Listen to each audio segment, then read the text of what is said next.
All right, TBD Pod, welcome everybody. Today we're here with Josh Frank and Justin Cournoyer. Yeah. Did I get that right? Yeah. Great job. All right, beautiful. Thanks for doing this, guys. Why don't you go ahead and introduce yourselves and tell the people kind of what your job title is and what you do. I'll go first. I'm Josh Frank. I'm an urban designer, backgrounds in architecture and urban and community design. I went to USF, St. Pete native, grew up around Tampa Bay. And so my job is, it's basically in real life SimCity. I get to design cities, big, small projects, new development, redevelopment, historic areas, street design, parks, plazas, you name it. I get to touch it. And it's a really cool job. It's one of the most fun jobs I think that there possibly could be. And my side hustle is also my expertise in transportation and street design and anything to do with freeway removal these days has sort of become a niche topic too. So all right. Yeah, I'm Justin Cournoyer, Canadian by birth. Came down here with my parents when I was 10. Lived in North Carolina. Made my way to Florida for work. I'm a nurse. By trade. I just celebrated my 10-year anniversary as a nurse. Now I'm a nurse anesthetist, so I give anesthesia at All Children's Hospital, which I love. And I live in the neighborhood just west of the hospitals called Campbell Park, which is just south of the Tropicana field. Bought my first house there in 2021 and really got involved in advocacy work and being involved in the community since I moved there, and just learning about the history of the area, the history of infrastructure, particularly how we designed highways through the Southside of St. Pete, and got really interested in learning more about that. I co-founded a group called Reimagine 175 that's looking to advocate for the removal of Interstate 175 and replacement of that roadway with a boulevard, which we think is the best option for St. Pete to reconnect the community back together again.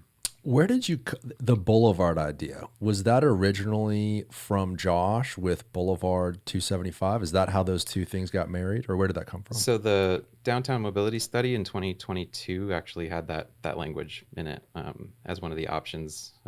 It listed viaduct, boulevard, were the words that it used as options, and so I used that. But I also found Josh just kind of like searching around the internet looking for freeway fighters that were local, and found Josh and found his project called Boulevard Tampa with 275 on this side.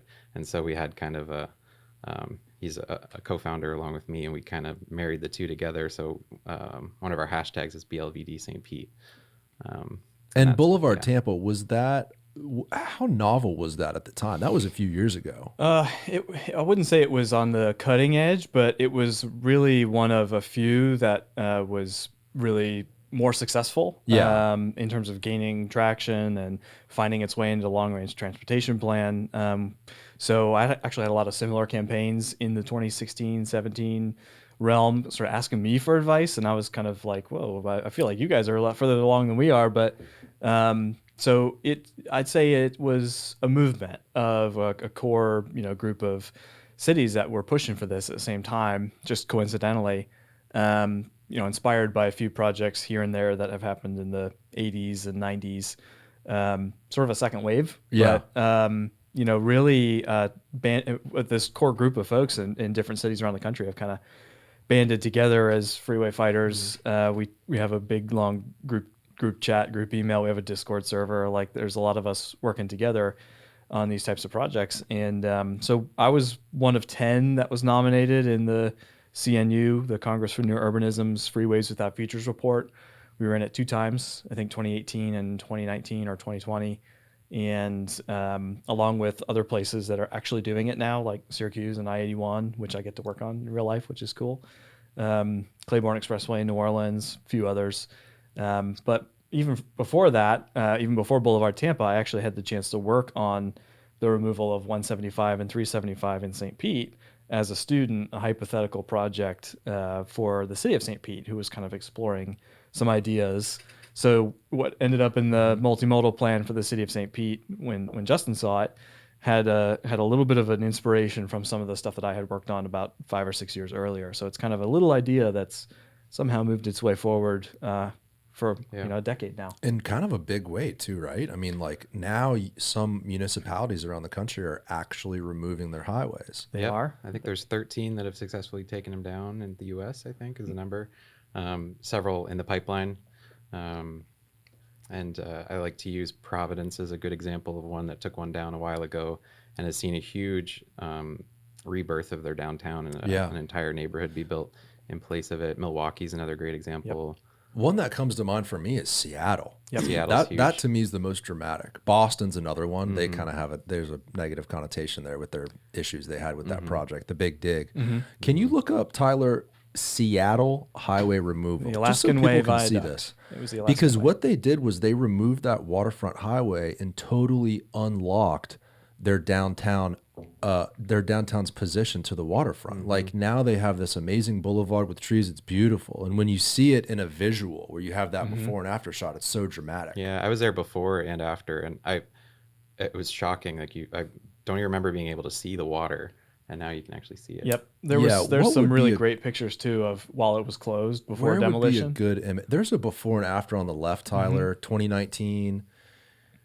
Yeah, it's pretty good. Look at that, man. I've also got some slides in some of the Boulevard Tampa presentations about the Alaskan Way. One of the really amazing things about this one, as an example, there's some things I would say maybe are not as nice. The boulevard that's replaced it is kind of high speed and not as safe as it could be. But some of the benefits that financially for this project were staggering. Like since it was announced as the decision, a property sold on it every 11 days until they started construction. So the amount of economic revenue just based off them deciding this thing was going away was huge. Property values soared. Property values because increased. Business owners say, "Oh my gosh, we're going to have a beautiful waterfront new street now." front." Exactly. Wow.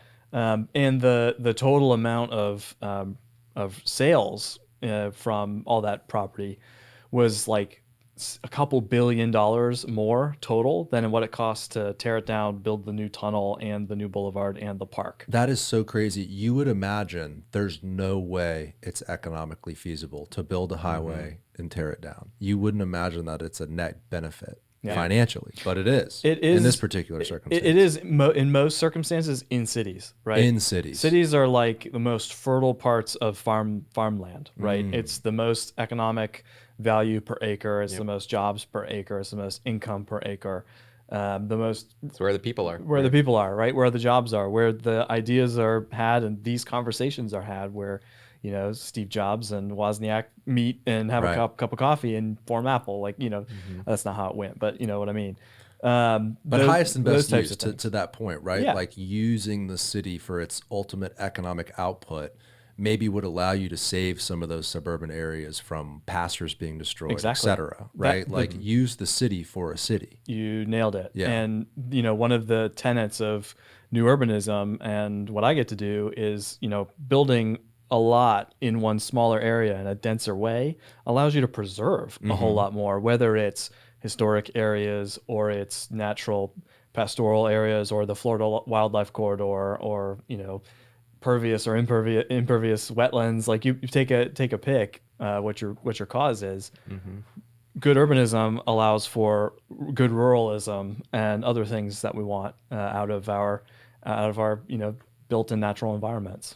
We're growing so rapidly here in Tampa and St. Pete. And the interesting thing too, by the way, side note, this isn't even really a Tampa issue. Like we kind of alluded, this is just a kind of an American thing. Yep. America, for whatever reason, in the late mid-century started building highways throughout downtowns. And downtowns were just put to the wayside and disrespected in a way. Yeah. People wanted a suburban lifestyle. And now the pendulum's kind of switched back and people are putting more attention on downtown. And I think that's probably why this conversation's bubbling up once again. Yeah, one fun fact that I found in my research was Eisenhower, came up with the Highway Act to get these highways built after he saw the Autobahn in Germany, wanted to build them out for military reasons. He never intended for highways to be built inside of cities, like inner city highways. He intended them to connect cities together. And so when he found out that they were building these highways inside of cities, inner city highways, and these spurs and these rings, and he was so upset, but it was already too late because he already cut some checks to some cities and he was up for re-election. And so he never intended for this to happen. So he had to keep that political conversation going. And the federal government was funding highways at 90% back then. So there was basically free money for cities to fix their congestion issues. That people were had these new things, 1 or 2 cars per family. It was, cities were getting congested back then, and cities thought that highways would fix that congestion, but it actually made it worse. Tyler, can you Google Hillsborough County population 75 was right around when the highways came through, right? 70s, is that right? 275 was in the 60s. 60s. Ours was late. So Hillsborough County population 1970. Because my point is, hey, maybe it worked. Maybe back then when you put highways and there was 3 people living in Hillsborough County, maybe it worked, right? So 490,000 people lived in Hillsborough County in the year 1970. Hit 13 more rows right there. I believe the number's over so 1 million people in 2000. I want to say Hillsborough County has a population of about 1.4 million currently. That's right. So there's 1 million more people living in Hillsborough County now than when they put those highways in. So maybe back then it worked and it made sense. Clearly today we're using the definition of insanity. We're doing the same thing, expecting a different result, expecting change, expecting alleviation of traffic, and it's not happening. Just one more lane, bro. It's proved that it doesn't work, right? Yeah, so that's induced demand. It's almost like we've kind of seen the full circle, especially our generation, growing up with this very highway-centric model. I've been in Florida my whole life, you guys as well, basically. It seems like we're at a point in our state and in our region where we're at a crossroad. We really are. And we've seen other markets around the nation move forward in growth with this car-centric model. Places like Los Angeles, Dallas, Houston are good examples. And all you have is just this Orlando's another good example, a car-centric mess where it's like everyone's stuck in a car, everyone's in traffic, no one can walk to get buttermilk and eggs. You're in your car to do every errand. It produces this incredible distaste for life. I mean, I hate to be dramatic, but it's isolating. Dude, sit in traffic all day. It sucks, man. It freaking sucks. And then you look at old pictures of downtown America, people shopping during the holiday. This is before the shopping mall, right? People went downtown for their goods and services. Now we're at this crossroads where it's like, okay, we can go down the path we've been going down, or, which is where kind of you guys come in, there might be a different way to do it. There might be a better way. And maybe it's a mixture of the old and the new. Maybe we're learning from the past, learning from some of those mistakes, but recognizing that there are a lot of people here. There are a lot of cars. We do need hurricane evacuation routes, and we need to move goods and services around the region. Like, where can we stand? Where can we fall? Certainly the answer is not one or the other. You can't tear down every single highway in America, but you also can't blow them through every downtown in America either. So I think a good place to start is maybe with Boulevard Tampa, and talk. And even before that, when you were in school and working on these concepts and doing research, and what you learned and how that transpired into your real work, working in Syracuse, even here in Tampa on Ashley Drive. There's talks about removing that exit and realigning all that into kind of a boulevard space, which is super exciting. Kind of that transition. I guess let's start with Boulevard Tampa. Can we pull that up, Tyler? And you can talk about your inspiration there. So, it really is interesting because if you look at a lot of the other cities that have contemplated this or even done it successfully, it's either during a period where there's not a lot of growth, or, Milwaukee, Detroit, other places that are studying it maybe don't have our population growth.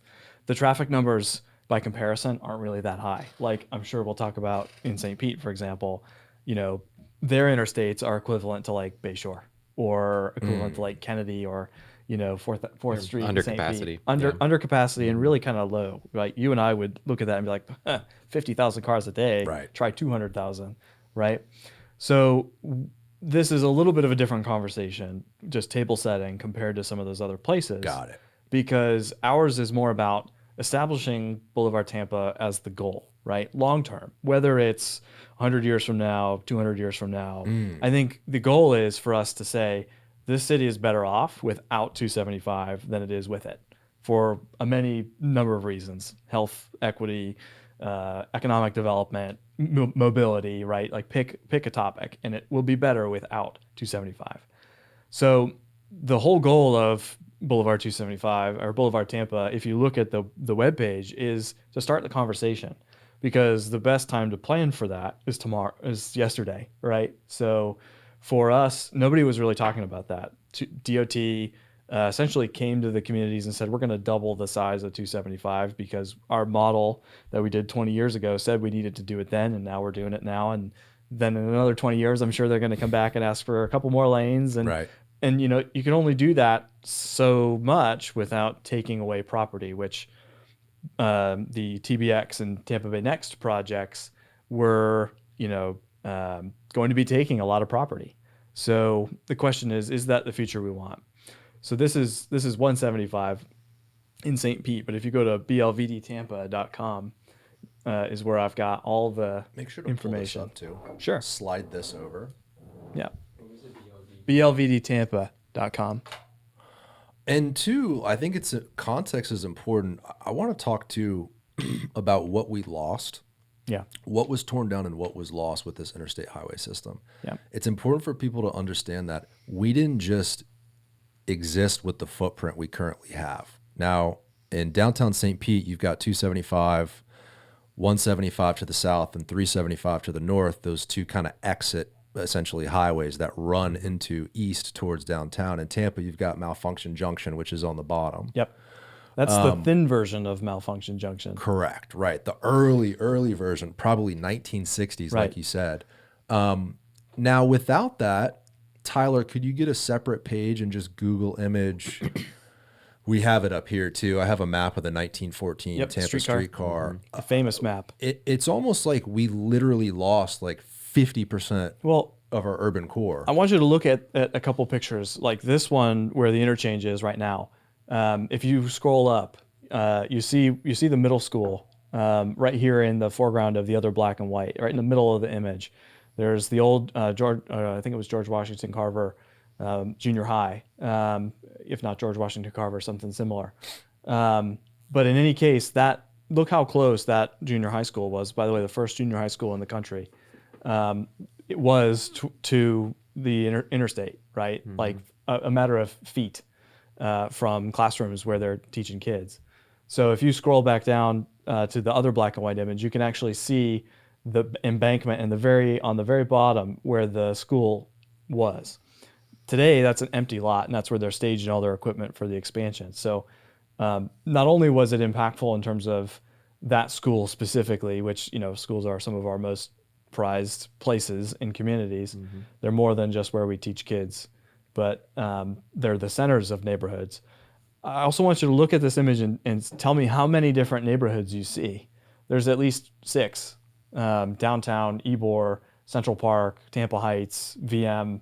I can see parts of Riverside Heights and even West Tampa, Hyde Park, and how completely split from one another they are by the interchange. How many exits and crossings are there between those two neighborhoods? And wasn't where Malfunction Junction isn't that where the Central Avenue, the thriving that's right, black commercial district was, right? Right where we're looking. So there's a very you mentioned sort of the inflection point, I think, between what Americans want today and what they wanted in the past.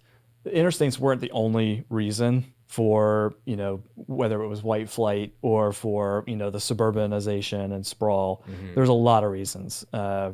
Pick one. Right. Racism, the environmental challenges of cities, which were dirty places for a very long time, manufacturing, the post-war trends, the automobile, a lot of reasons.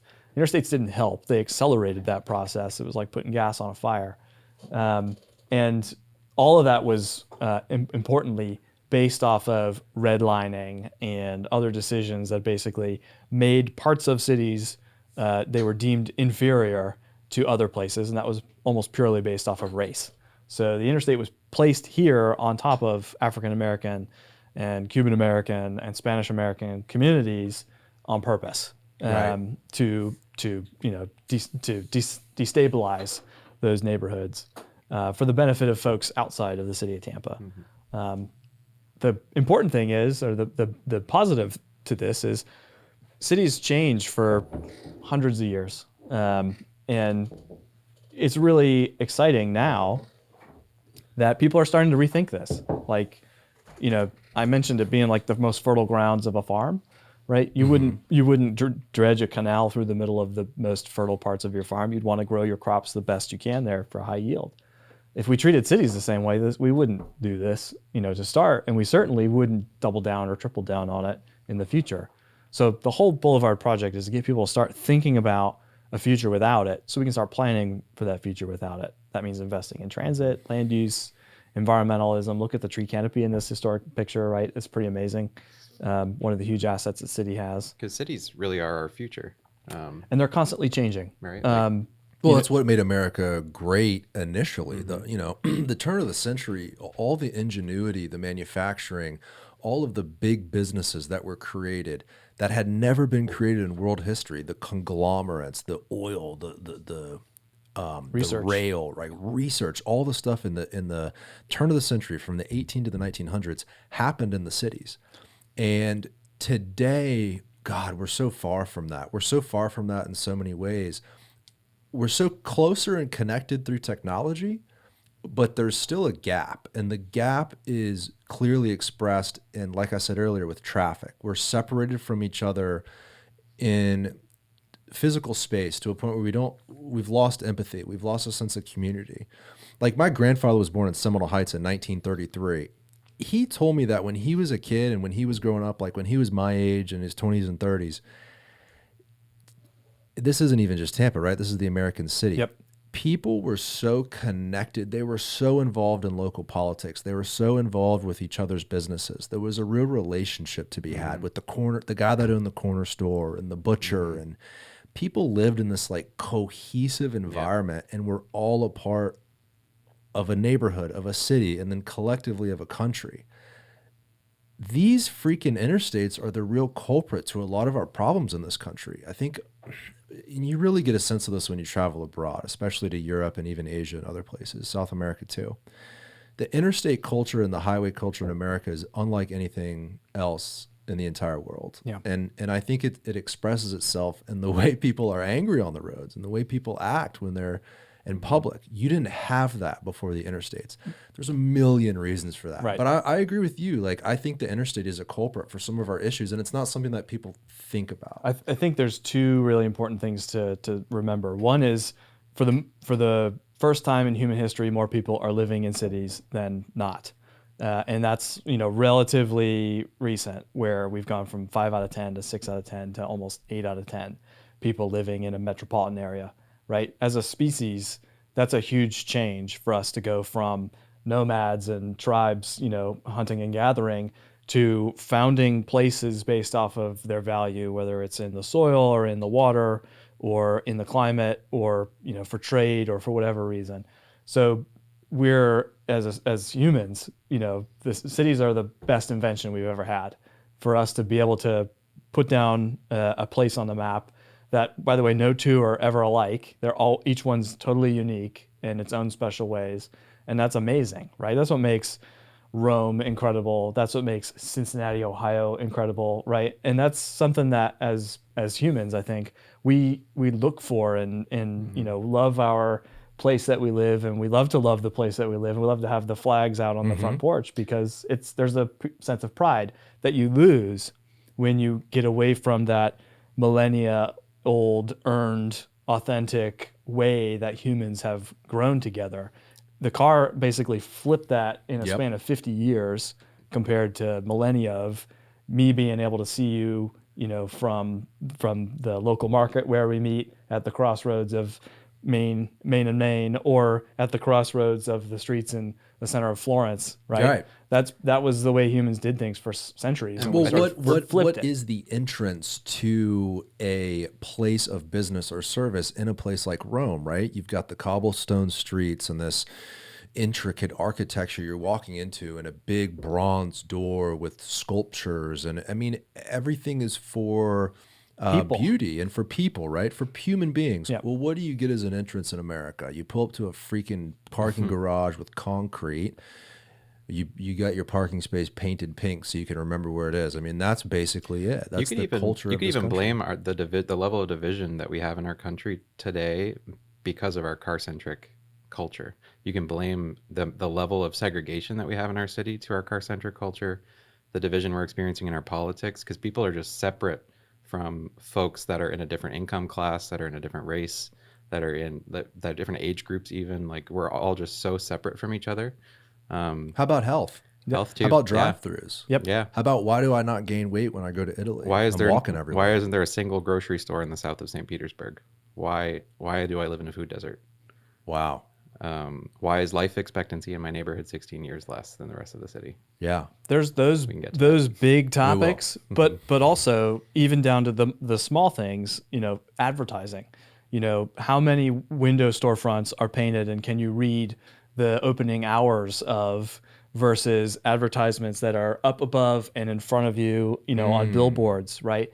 Think of how advertising used to work in cities where you would be riding the streetcar looking out the side of a car rather than the front, going 55 miles an hour. Right. It's changed. Car centrism or sprawl, or however you want to frame it, has changed the way we do everything, from the way we design our neighborhoods to the way we the size and scale of schools, right? Like we used to have 35, 55 person small schoolhouses in every other couple blocks. Now it's these really large schools. It's changed institutions. Yes, Everything exactly. is an institution now. It's changed the size of your refrigerator from a small one where you could hold a couple days worth of groceries because you could walk to the grocer and come back and it wouldn't spoil, to you've got a big refrigerator, a big freezer, a second refrigerator in your garage, and maybe a big chest freezer for the meat to store for a couple months because you got to go and do 2 months worth of shopping at BJ's or Costco and store all that food because it's such a pain to drive an hour and a half. It's changed everything. It's kind of incredible how it's all connected. When you guys lay it out like this and to think about it from these perspectives, it is amazing how it truthfully explains the way we are, why we are. Why is America so different from the rest of the world? Now, I will say there's the freedom component. That's very important to me and very important to so many Americans, right? I don't think anyone at this table is saying you should be forced to not have your own car, correct? No, you can always have that choice. Yeah. You guys are advocating for choice. You guys are advocating for a potentially better way for everyone, but forcing no one to do what they don't want to do. How does that play a role with some of the, and we'll dig into Boulevard in a second, but the 15-minute city thing, some of the talk about, I want to be able to live in Wesley Chapel and drive to St. Pete. That's what I want to do. How does that play a role into some of these models, into some of these forecasts? Because a big conversation is the freedom one. I like my car. I like my radio, It's my choice. AC. We're not taking away anyone's choice, right? With this idea of a walkable neighborhood, it just offers for folks that want to live a car light or a car-free lifestyle, they can. And if you're someone that loves driving their car for an hour, you should be very excited because giving people options will take cars off of the road. So you'll have this traffic evaporation. So you'll see people that would drive. If you make the streets safer for walking and biking and taking transit, you see those cars just disappear. And then if you love driving your car, you have more space. And I would bet you the folks who are out in the rural parts of the county are seeing a huge amount of growth right now because there's not transit, because there's not density, because of the freeways, because of all these other reasons. I bet they would be very anti-growth in their neck of the woods, right? They moved out there because of the pastoral nature, because it's open, because they can do whatever they want, right? That's great. But now we're seeing the ramifications of not investing in the city is that sprawl is coming closer and closer to them. So I would argue that investing in transit, investing in connectivity and the value of the land that's underneath the freeway is in their best interest because it helps keep that sprawl from marching towards them. People are going to move here, and we have such a blessing to have this much growth. But doing it smartly and saying where we want that growth to happen, I don't think has anything to do with freedom or limiting choices. It's everything to do with running the city as if it was a business and saying, where can we get the most out of this growth, rather than sort of turning away from it and saying, we can't regulate it in any way. Yeah. certainly you can still have growth out in the rural parts of the county, but even if you did that in a smarter way, that made small nodes, the way that cities were developed 100 years ago, think of Waimama or other little rural towns that had a crossroads, right, with little Main Street. Those allowed for the commerce and the jobs and the traffic and all the other stuff to be sort of centralized in a little urban pocket that left the big green parts around it open. And so with that in mind, I think those folks should be the most pro urbanism. Yeah. But it's hard. We're in a very divisive time, and these words get charged for a lot of reasons that aren't logical. People seem to argue about anything and everything these days. Anything I put up on the page is like, the state issues each and every one of us an expert card in the form of a driver's license. Yeah, right. So exactly. I was driving over to St. Pete. I was on the Gandy Bridge, and I was looking at the skyline of St. Pete, and I remembered when I was in the St. Pete airport, I read something about the travel time and how, initially it was an entire day between St. Petersburg and Tampa. Through Oldsmar. Right. They had to go all the way around the bay, and then obviously through time that distance got closer, and now it's 15, 20 minutes away on a good day. And Gandy built that bridge. That was a private bridge that, you had to pay a toll. As with so many things in this country, transit, the streetcar system was private.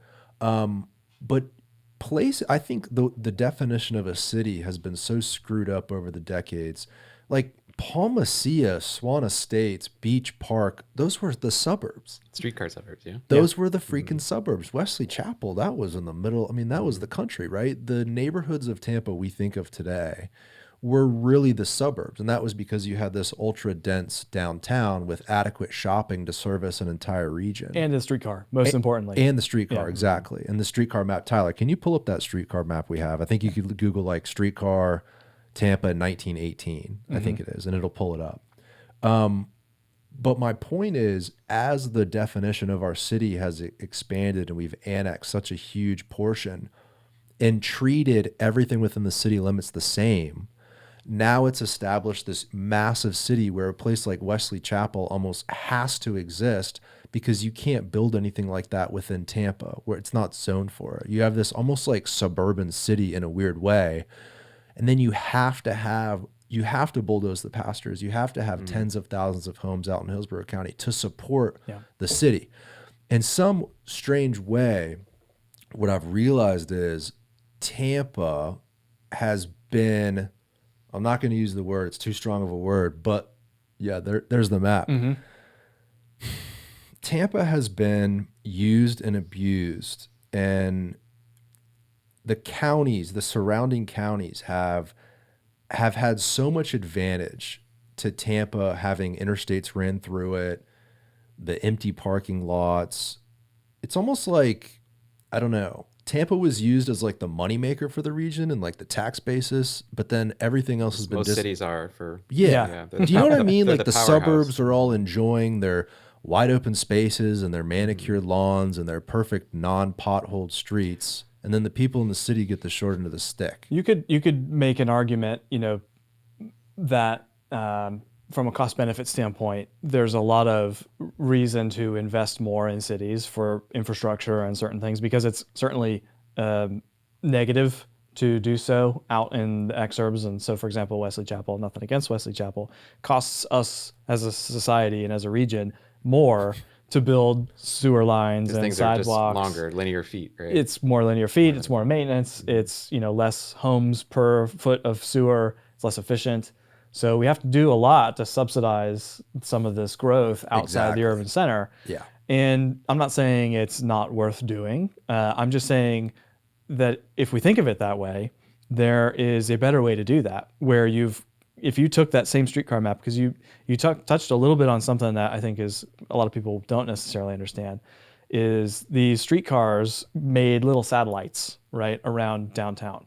So wherever you had a major station or wherever two lines crossed, there'd typically be a little node of activity. Hyde Park Village, for example, is an area where today we see a lot of mixed use, and it's really high value and very walkable and quite nice. That's a legacy of a streetcar line and streetcar route. Right down Rome. Right. Same thing happened, in 4 or 5 other places around the city of Tampa. So each of those became the sort of lifeline, the 15-minute city of 1915. Right. And so one thing that we don't have that a lot of other places do is that if you took that same route map and put it on the whole county, if you think of it at the county scale, then we don't have that. Where, for example, you'd have Tampa as the big spike in the map, but then you'd have 8 to 10 or 12 other little satellite spikes, right? We've got Lakeland and Plant City, and that's about it. There's not 8 or 10 other little small towns that all have their own little urbanism and their own sort of growth pattern that allows them to be the node for everything around it. We've lost the corner store all around, and the same thing is expressed. We were talking before we went live about South of Gandy. South Tampa has received the lion's share of development in the past probably few decades, really. And a lot of the people that live in South Tampa are frustrated with that. And they probably should be. I mean, they've seen more development than any other part of the city. So maybe 5, 6, 8 years ago, what was once an easy drive is very tough for them. The reason is we've lost the node. We don't have the corner store. All of those new units that are built south of Gandy, hundreds of, a 300 unit apartment complex that's single use. Well, guess what? All those people, when they need to go to the grocery store, they're hopping in a car. Oh, I forgot a gallon of milk, get in a car. Without the choice, right? Without the option to be able to walk somewhere or take a scooter or bike or whatever, you're forcing everyone in a car. So it's almost like that logic has happened regionally, where it's like, well, now literally you got like Tampa and some of these smaller nodes with like a public shopping center. And then for miles outside of that, it's single use residential. So everyone's in their car going everywhere. And a lot of single family zoning, despite all of that growth, it's mostly single family down there. If you could take a Dunedin sized city and plop 10 of them on transit within Hillsborough County within a certain distance, right? You would do so much more for smarter growth and for the bottom line and for mobility and for preservation of open spaces and rural farmlands and all the great green parts of Hillsborough County, the tomato growing parts, the strawberry growing parts, right? You would do more for our county if we had more of those little town center municipalities. Imagine if Brandon, where the Brandon Mall is today, imagine if that was a little city that had a little downtown and had higher density housing, but housing with other uses around it that people didn't have to drive to Tampa for their job, or didn't have to drive, to St. Pete for the airport, or all these other trips. Imagine if little downtown Brandon had that all within its own little pocket. It's so much more productive, right? And so much more of an economic output because you have higher business density there, commercial taxes, property taxes. It's just more productive. That's right. Humans are more productive when we're next to each other and the corner store you're talking about. Cities are just highly productive places, and you get density, and you match that with transit, and it's just this beautiful thing. Baking the perfect cake. Right? And great for evacuations and all kinds of other uses, things. How could, and by the way, I'm sorry, Wesley Chapel. I feel like I always use them as a bad example. Wesley Chapel. But I love Wesley Chapel. I actually am a fan of the suburbs. I think if you want to live that lifestyle, it's great. I just believe that we focused on it too much in the last few decades with public policy, and it's just turned into a freaking mess. And I can almost see the future. Like, I know we're going to have millions of people move to Florida by 2030. I think the number, who was it? Tyler, who was it? It was a politician we had on that was talking about the numbers by 2030. It was like 26 million people. Do you remember who that was? Oh, it was Jeff Brandis, right? Senator Jeff Brandis. So he was with the Florida legislature. They do a ton of research up there, obviously, right? They know. And they know it's like another 4 million people by the end of the decade. And why wouldn't we believe it, right? My fear is that we'll continue down that suburban path and things will get worse. Traffic will get worse. There'll be less goods and services for people. It's almost like Americans are fighting over all the same goods and services in one location. There's like one mall out of town. You go there, it's always packed. The parking lot's always busy. It's like the freaking Trader Joe's off Swan and Dale Mabry, that nightmare. Abby was on the podcast and we talked about that. Maybe short-sighted, maybe the land use code wasn't where it needed to be, whatever. But that's what happens when you have all of these people that are in their vehicles going to one location. And when they're not spread out, that's what you get. I think that's what you're seeing in our culture. I think it's also a little bit of the cart before the horse. I think developers and big builders have been doing this for so long that they are sort of making the demand. I don't necessarily think that's what the consumers are asking for. Interesting. If you were to go and survey people in our age range, say, what do you like better?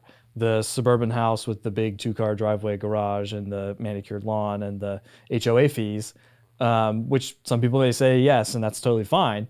Or the little cute little bungalow with no front yard, no maintenance in 5 steps from, Forbici in Hyde Park. And I bet you more people than 15 years ago would point to the Hyde Park example or the Seminole Heights example and say, I want to live somewhere where I can walk to my favorite bar and watch the Bucks on Sunday, every Sunday from now until the end of time. And that's all I'm asking for. And, to me, I think that's where we're doing a little bit of the overbuilding that one type, and there's no other choice. So everyone's got to do that, and it just is a vicious cycle. Subsidizing one mode, so the freeway and the car-centric model, we're subsidizing that, but that's not the entire population doesn't get to benefit from that subsidy, right? So in my neighborhood, 25% of people don't own a car. So we're from like the tax dollars that we're paying into the system and the subsidies that we're using to build these roadways, 25% of my neighbors don't even use the freeway system at all. So shouldn't we be subsidizing something that everybody benefits from? Like wider sidewalks, bike lanes, transit. Even if you don't use those things, it's the level of entry is there for everybody, whereas car ownership is not there for everybody. Right. And benefit is an interesting, there's many ways to benefit, right? So for example, the use of the road itself is one way to benefit. I now can use the road because I have access to it. But also there's ways to create benefit, whether it's some sort of CRA district or tax increment district where the land value itself is tied to the place that it occupies. So without the freeway, that land value can come up and you can capture that increase in value and turn it right back around into affordable housing or new sewage pipes or new sidewalks. And that's how you can help economic mobility also, right? Yeah. In a way that today, all these big roads, and by the way, it's not just interstates, it's the Dale Mabrys and the US 19s of the world also, that tank property value. And in this country, property is the only way really to generate wealth. Especially in Florida, we tax property that's our main mode, right? Right. Well, Dale Mabry is a good example, and there's a million different roads like this, right? But Dale Mabry is a good example because all of the other uses around Dale Mabry are so... There's so many negative externalities with Dale Mabry itself that the properties abutting it, like a residential property behind commercial property on Dale Mabry, is so much less valuable because of the way that road operates. It's so loud. There's so many cars. It's so noisy. Why? Well, there's no other way to get around. I mean, it's almost like the freedom that people talk about, the conversation and the question I just asked about like the 15-minute city and what about people's choice? What about freedoms? It's almost like you have less freedom actually with this model. You actually don't have a choice. You actually have to use your car. If anything, what you guys are advocating for is more freedom. It is, I think, and interestingly, not just for every young millennial with their avocado toast. It's also the same thing that retirees are looking for. Being able to age in place is aging in place, downsizing, thing, not having to take care of a quarter acre of yard, all the things that come with that. 0-step entry. They know that their pharmacy is around the corner, and so they don't have to drive to it, right? Driving even. So you're seeing a sort of convergence of both ends of the spectrum of age looking for the same thing. Now, the real challenge is the middle of that, pie chart is folks looking for good schools and enough space for their kids to run around. And, that's essentially it. And one of the bigger challenges in urban areas is meeting those two demands. So schools is a whole nother conversation. I tend to believe the smaller schools tend to make for, more community-centric schools tend to make for better outcomes and are more desirable. But that also translates to, you know, the safety of streets around schools Right. and the park system around schools. And, you know, is that stuff available? If you go out into the suburbs and the Lakewood Ranches of the world, there's a lot of really great parks and playgrounds and stuff like that. If you go through, you know, East Tampa and other places, they haven't been invested in for a very long time. So if you design your cities for kids, you'll actually be really successful for everyone else. That really that pulls at my heartstrings because I'm a pediatric nurse my whole career. So like everything that when I'm advocating for things in St. Pete, I always think about kids. I always think about safety of kids. Some of the data I pulled, it was my side of town is predominantly African American, and we know like from at the nationwide level, an African American kid is twice as likely to get hit by a car than a white kid, and then it's up to 3.4 times as likely in the evening hours, and that's just the design of the neighborhood. It's just that we designed these big roadways through Black and brown communities, and the 15th kids ward are getting hit. The 15th ward in Syracuse, you don't have to look much further than that. The interstate is feet from public housing, and they have the highest percentage of population with lead poisoning, really high rates of asthma, heart disease, all the other things that come from living next to a big polluter like an interstate, but also living in a car-centric part of the neighborhood. That means you aren't walking, you aren't active, your brain is not you know, engaging and developing as it should when you're a kid. Our kids aren't biking and walking to school as much anymore. Kids are driving, or parents are driving them because they don't feel it's safe for their kid to walk even it's if not it's safe just a for couple anyone. blocks. I just picked up this Peroni at Publix right over here. Okay, I'm on Platt Street. St. John's was getting out. That's actually where I went to school. But we're going down Platt Street, and the whole freaking the whole left side of the street's backed up. People are weaving in and out. I look over. St. John's is getting out. They've got cars circling all through the parking lot, up and down the alleyway. The whole city alleyway is blocked. I think the city even gave them the alley. I don't know if you know about that. Don't know. Something along those lines. What are we doing? Like, what are we doing? You look at a model like that, and you see people, like there was a lady. So I'm looking out as a driver, right? And a human being, like a driver is a driver. There's people that are more attentive than others, of course, but I'm pretty attentive. I'm not looking at my phone. I'm driving down the road. I'm watching out for children as they're out of school. You've got a line of cars in the street stopped. So I'm like making sure no one's peeling out. There's a homeless lady trying to cross the road. Chaos, and it's a Monday. Right at 3:30 in the afternoon. Like, what are we doing? There's got to be a better way. I think that's where a lot of these frustrations. We've kind of talked about grievances the last half hour, but I just think in general our generation is a little bit sick of it. And you're right. Older people, they do want maybe the condo lifestyle, turnkey lifestyle, walk downstairs, get a walk in. My grandfather moved to St. Pete for like 8 years. Loved it. He was very active, walking around, talking to people, socializing. It's good for you. Yes. It's good for you, period. Let's pull up Boulevard Tampa, though, and actually dig into the details and see some renderings real quick. And then I want to talk about 175 and how those two things correlate. Then, of course, we can dig into some other stuff around the country. But pull up the trolley map real quick. I want to bring up one point. We touched on it a little bit. Did you close the trolley map? Tyler, pull it back up real quick.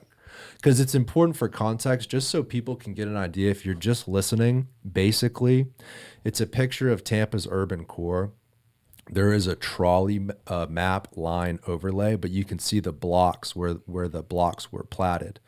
And when you look at this picture, you realize that Tampa lost so much of its urban core. Like literally like 50% of the shops and businesses. Zoom in on that top one, Tyler. And it's pavement now, yeah. Not that far. It's either like 1,000% or 0%. Look at that. Yeah, like we're at the optometrist. Okay, careful. Almost there. Zoom out a little. Well, Here, reopen it. That works. That works. That's good. So Malfunction Junction's right about where the bend in the river is, right? So you can see West Tampa totally destroyed. There's McFarland Park. So the highway went just south of that. We lost all of that area. Look how thick that was. Imagine the people that live there. Imagine the businesses. Imagine how productive the urban core was when it was like that versus today. That's right. right. Just have a highway. And importantly, is continuing to grow and expand. So this isn't something that is static and amber like Jurassic Park. This is currently up for debate as well, continuing to expand 275 That's outward. the debate. Do we continue what we've been doing Right. before, or do we do a different model? And the TBX brought a doubling of the footprint of the interstate downtown in size. Basically, you could fit Raymond James Stadium within the width of the new 275 under TBX. And the one most successful thing about Boulevard Tampa is that I think that was part of the conversation helping to steer DOT away from that option, so that ultimately they've added one lane in either direction. Now, that's not going to solve anything, but is not 6 lanes in either direction being added. But it gets to the point of long term, we need to decide, are we going to continue to one lane ourselves into a future where 275 is like the 405 in LA or the Katy Freeway in Texas? Right. It's 26 lanes wide. It filled up faster than even TxDOT thought it was going to. So are we going to keep going in that direction, or is this the last one? It's like the Rolling Stones. Every tour is their farewell tour, right? Except it's not until the next one. And DOT operates the same way. This is the last time we're going to expand 275. And it's not scientific. Like we know that adding lanes does nothing to alleviate congestion or move more cars. It just causes more. It has to do something, traffic. right? For a little bit. It speeds up. It speeds. So it's like, what are the facts? What's the data on this? It's called induced demand. And induced demand is essentially a 4-point circle. So if you actually click on one of the pages here, which is go up one, making the case. So if you scroll down, there's a handy dandy chart that shows you, keep going, it's a circle. Keep going, right there. So induced demand is essentially, if you built it, they will come. So what you have is you have congestion. So DOT says the only solution to congestion is to add capacity, right? We're going to loosen the belt so that the pants don't feel so tight. They loosen the belt, they add capacity. Times actually do get faster for a little brief window, but now everyone says, 275 is way faster now. I'm going to take it. If everyone makes that decision, it fills up again. So that increased use leads to congestion again in the future. It may take a couple years. It may take a couple months. Usually it's shorter than the time they think it's going to be congested again. But it always happens where you add more lanes, therefore more people use them because they think it's faster and it gets congested. You're right back where you started. The important thing about induced demand is the inverse is also true. If you take lanes away, people think a corridor gets slower and therefore they will not use it. They will find alternative routes. They'll take transit. They'll stage their time to go pick something up at a different hour to not hit peak times. People will find a way to avoid a corridor. And so reduced demand, where you're shrinking a corridor and actually designing it for the things you want, also works. It means maybe a couple more minutes on people's commute times during peak hours.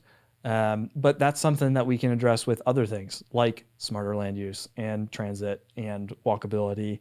And, maybe the market solves some of these problems, like, for example, working from home. I did this before COVID, way before COVID, and the work patterns were, totally different. And that changed in a matter of years. So there's a lot of things to designing a city is a little bit more like an art than a science, but there are a few things that are, the 10 commandments. This is one of them. And it's not plumbing. Like we think of roads as like, make it bigger, the water will flow more. Humans aren't water. Humans have brains, and they think and they plan and they behave differently. And so we've always thought of roads as plumbing, but they're not at all right like plumbing. The anecdote is that traffic doesn't behave like water, where you close valves and then the main line gets all the pressure. It actually behaves like a gas, where if you close valves, things will distribute evenly. In the best case studies for that are, you've probably seen headlines of Carmageddon, an interstate's shut down, whether it's in Pennsylvania because a bridge crashes, or whether it's in New York because of some other reason, or wildfire or whatever, or construction. Whenever they close an interstate, what ends up happening is people figure out other ways. They schedule schedule things around the closures. They make it work. People are smart. Yeah. So there's never a case where a major roadway has been road dieted or a freeway has been removed, and things have gotten crazy worse. Seattle's a good example. They took down the Alaskan Way Viaduct. They announced it for weeks ahead, and they're like, Carmageddon's coming. be prepared. It never came. Didn't happen. Didn't happen. Well, even like when you visit, Traffic got better. Yeah. Boston's an interesting one because they buried it. So you still have it. It just doesn't Seattle disrupt too. the city. Seattle too. Seattle did the same. Yeah, they're a little bit different. There's many modes of freeway removal. There's replacing it with a tunnel, which Florida you can do, but it's really expensive. There's capping it, where you depress the freeway and you build on top of it. Problem with Like that in is, LA. or in Texas, Dallas. Atlanta's capping. Atlanta's capping. The problem with that is you can't build anything on top of it, so it becomes a big green space. The Big Dig's kind of like that, right? You can still see the footprint. It's just all curved parks. It's kind of nice though. It's nice, but also not as big a return as if you it. got the land back and could build Right. affordable housing or something And else. if you on have it. a highway under capacity like 175, that's not functioning like an interstate, doesn't really make sense to spend all that money Right. because capping is very expensive. Yeah. So if it's not functioning like an interstate, why keep it as an interstate? It's also high maintenance. You got to get the emissions out with fans, and if it floods or it's for resiliency purposes, it's kind of fumes not come out great. the two ends. Especially they would never do that in Florida with evacuation routes. You right? could. Well, so the evacuation routes is kind of a straw man argument that somehow has found its way into the mainstream. DOT does not use the interstates as a point of last resort for moving people out of places. They become that because people use them that way, but only in one way, right? It's never like they close the interstate and make all the lanes go out, right? They've tried that in other states. And in fact, it actually was there was one example in Texas. I don't remember which storm. Didn't they do it in Florida though? More people died during the evacuation than they did during the storm. It gets congested immediately. I too. swear I saw that in Florida though. Didn't they open both? Maybe I don't remember where, but in any case, they've never done that on 275 here, Right. and they wouldn't, because it takes a sheriff's officer at every exit to keep people from going on the wrong way or from using it, and that just takes resources away from the other things they need to do during an evacuation. Oof. So it's also evacuating is a whole touchy subject because it comes up a lot about we have to have these big roads for evacuation. There are better ways to do that also. And, whether it means having higher ground places that become little urban villages that, have baked into their land use some flexibility for hotel rooms and for shelter spaces and things like that during non-hurricanes can actually become really great. And maybe they're connected by transit and we can evacuate a little smarter. There's a lot of solutions to that, but Evacuating by car, cars just take up so much space. You're asking 3.5 million people to leave Right. using a car. There's just not At the enough same time. space. That's right. Like cars just take up a lot of space. Right. and it's inefficient. I mean, you run out of gas, you close that. If somebody wrecks in the middle of the interstate, it shuts things the down. whole thing's done. Exactly. And it's a huge liability. When you first came out with Boulevard Tampa, what Mm-hmm. was the initial public's reaction? And then were you approached with anyone in local government that saw what you created and liked it and liked the idea? Great question. This was really a response to TBX. And so I started before the Boulevard project as a charretier, person at the table sketching with community members for DOT through the TBX process. They hired USF students to go out to the community and ask what else can we do to make this project better. A little late in my opinion. It's like asking for what kind of candles you want on the birthday cake when it's already baked. But nonetheless, we did that. And meeting after meeting, person after person, the reaction was, we just don't want this project. We don't want 275. We're tired of the noise. We're tired of the dust on our porch every day. We're Right. tired of breathing this air that it's polluting. We just don't want it anymore. And so I took that as a challenge to say, is there a solution to this that is not doubling down on past mistakes? And I didn't start with the removal as the only scenario. I looked at all the options, capping it, burying it, rerouting it, all this other stuff. And removal was the only one that actually made sense in every category, every metric. And so in the urban core, it was, I think, for the folks who were engaged, tremendously popular. For the folks who lived within a certain distance of the interstate, to say that it's going to go away. And in its place is going to become a beautiful boulevard with a transit system on it that you could see your property values rise. That became pretty popular. Surprise. But the amount of people who are engaged in this sort of stuff overall is still a very small amount. So when it was put into the long range transportation plan survey, it didn't rank very high because most people are seeing this without the knowledge that I've been able to present or Right. been able to explain. And they say, you just can't tear it out. Where are the cars going to go? So on its face, it seems crazy. And I've been called everything from, a lunatic to being in the basement, coming up with ideas to wanting to social engineer people, right? It's not that. I think it's just really a complex thing to communicate. So even with all of that being said, it was in the double digits of people interested in it in this survey, which I found surprising for a lot of people never having heard of this before. Right. And now that more cities are doing it, I think people will start to see the positive results in places like Syracuse and others. Say, wow, you know what? I wish we could do this back home. And to the second part of your question, interestingly, there were a lot of elected officials that weren't elected at the time that were at the table with us sketching, county people who eventually would run for county commission, people who were really engaged in the fight with DOT when they widened Hillsborough Avenue 20 years ago in Seminole Heights, like all of those sort of advocates coming back to the table and saying, we've had enough. So there was a few. And I think most of the folks at the city of Tampa, even on city council, were sort of at least open to the idea and thinking it needed to be studied further and be a serious option.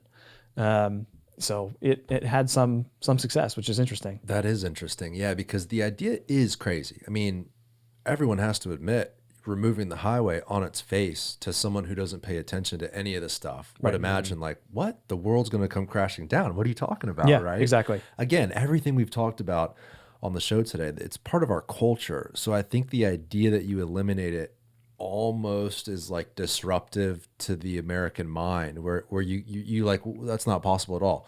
I think though, around the country, now that it's actually happening, we've mentioned the cities, right? And it's happening more and more and more. Syracuse, we can talk about that too. And potentially here in St. Pete and Tampa and downtown Tampa on Ashley.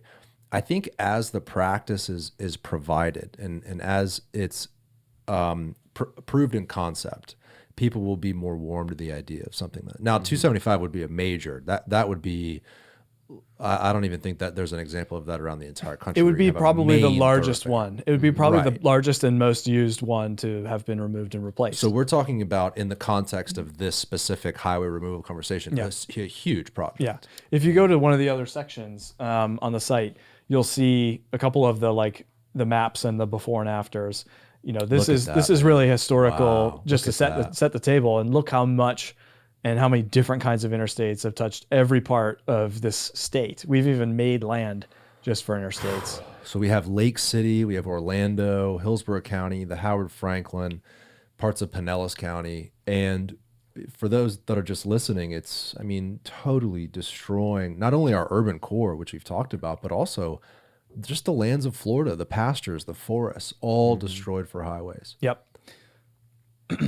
Wow, look at downtown. So that this is Tampa. Yes, here. And one important thing to remember too is it's not just what happens between the stripes on the interstate. The interstate system includes things like Ashley Drive, like the one-waying of Tampa and Florida to get people to 275. Howard, Armenia, Hillsborough Avenue has been blown up to get people to the interstate. So it's not just this little spaghetti. The stormwater ponds, right? All the staging for construction, the turn radii, all of the movements, the interstate footprint has grown and metastasized and started to grow, into the urban core in more ways than just what happens between those two sound walls. So as a system, it's huge. It impacts everything from the signal timing to the frequency of the bus routes on Florida Avenue, whether it's directly or indirectly. Boy, but I bet at the time people were excited, right? If everyone's leaving downtown and they're moving to the suburbs, this would be a good idea. It's interesting that the culture shifted back and forth, and I wonder if it'll shift back again. Possibly. I would say that I think the folks who were decision makers were likely very excited about this. There were a lot of places in this country where there were freeway revolts in the 60s of neighborhoods that fought the freeway expansions. See, that's interesting. Manhattan, Jane Jacobs, Boston had a lot. Google freeway revolt. That is interesting. Yeah. I had actually never heard of it. Rob Moses wanted to build a whole highway system right through Manhattan, bulldoze the village, bulldoze some of the most, the pieces of Manhattan that we love the most. Can you imagine if he got his way? Yeah. Wow. So there were a lot of places that were successful in pushing them off. In fact, Vancouver was one city that basically said, we don't want any, period, and was probably the most successful in keeping them out. And Vancouver is like the most beautiful city, I think, in North America, and is where all commercials ever are filmed. Interestingly, There's no also, Carmageddon there. There's no Carmageddon. They never tore up their streetcar lines in Never did. Vancouver either. So they still have their original tracks from the 1800s. Right. So the highway revolts, were a big movement in the 60s. But, importantly, Look at this. these were folks who had seats at the table. Yeah. There's a lot of people who did not, and did not have the ability to protest or to show up and picket, or to even have the ability to know that this was coming. So in Tampa specifically, because this went through the scrub, because it went through Central Avenue, a lot of folks, didn't have the ability to fight it the same as they would in the North End in Boston and other places. I had on Fred Hearns and Ashley Morrow, Saw with that Tampa episode. Black Historians. Yeah, Fred Hearns is awesome. I mean, he is like the guy for Tampa's Black history. And we actually talked about this and the effect it had on the Black community here in Tampa. Those people didn't have a voice. No. I mean, they had their basically entire society destroyed for these highways. And you have to imagine too, like the Black community, whether it's here in Tampa or anywhere in the country, that is how that community thrives, with businesses and restaurants and shops and real estate and the ownership of those businesses, the ownership of that property.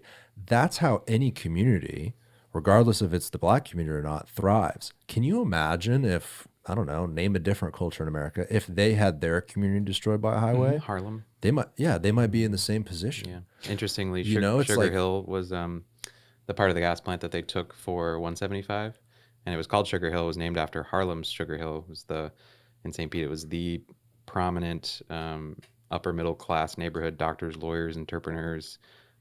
It was like the place to be in the gas plant, and they took that neighborhood first for 175 construction. In a time where, during segregation, by the way, which meant that there were not a lot of other options. So if you lose your, Black Wall Street, your Black Main Street, Yeah. there's nowhere else Where are you gonna go? to go. Right. Because you weren't allowed to mix and mingle and do business with the other folks in the community. Correct. Ugh, they got destroyed. So let's talk 175. Yeah. Right? Because 175 is, again, directly through the historic Black portion of St. Pete, right? is. Kind of that Yep. south side of downtown. It was planned that way. It was planned that way. Yeah. Let's pull up, what could we pull up for 175, Tyler? Probably in the email that Justin sent you is probably a good place to start. Did you send the redlining map? I did. Yeah. Yeah, that's Let's probably start- the place to start. I was going to say, let's start with history. Yeah, the it's in that history of, PowerPoint presentation that's in there. oh, we got a whole PowerPoint. I love it. Yeah, but yeah, redlining had a huge part to play in where the freeway went. You can actually just kind of follow the red line, the outside line of it, and that's exactly where the freeway went.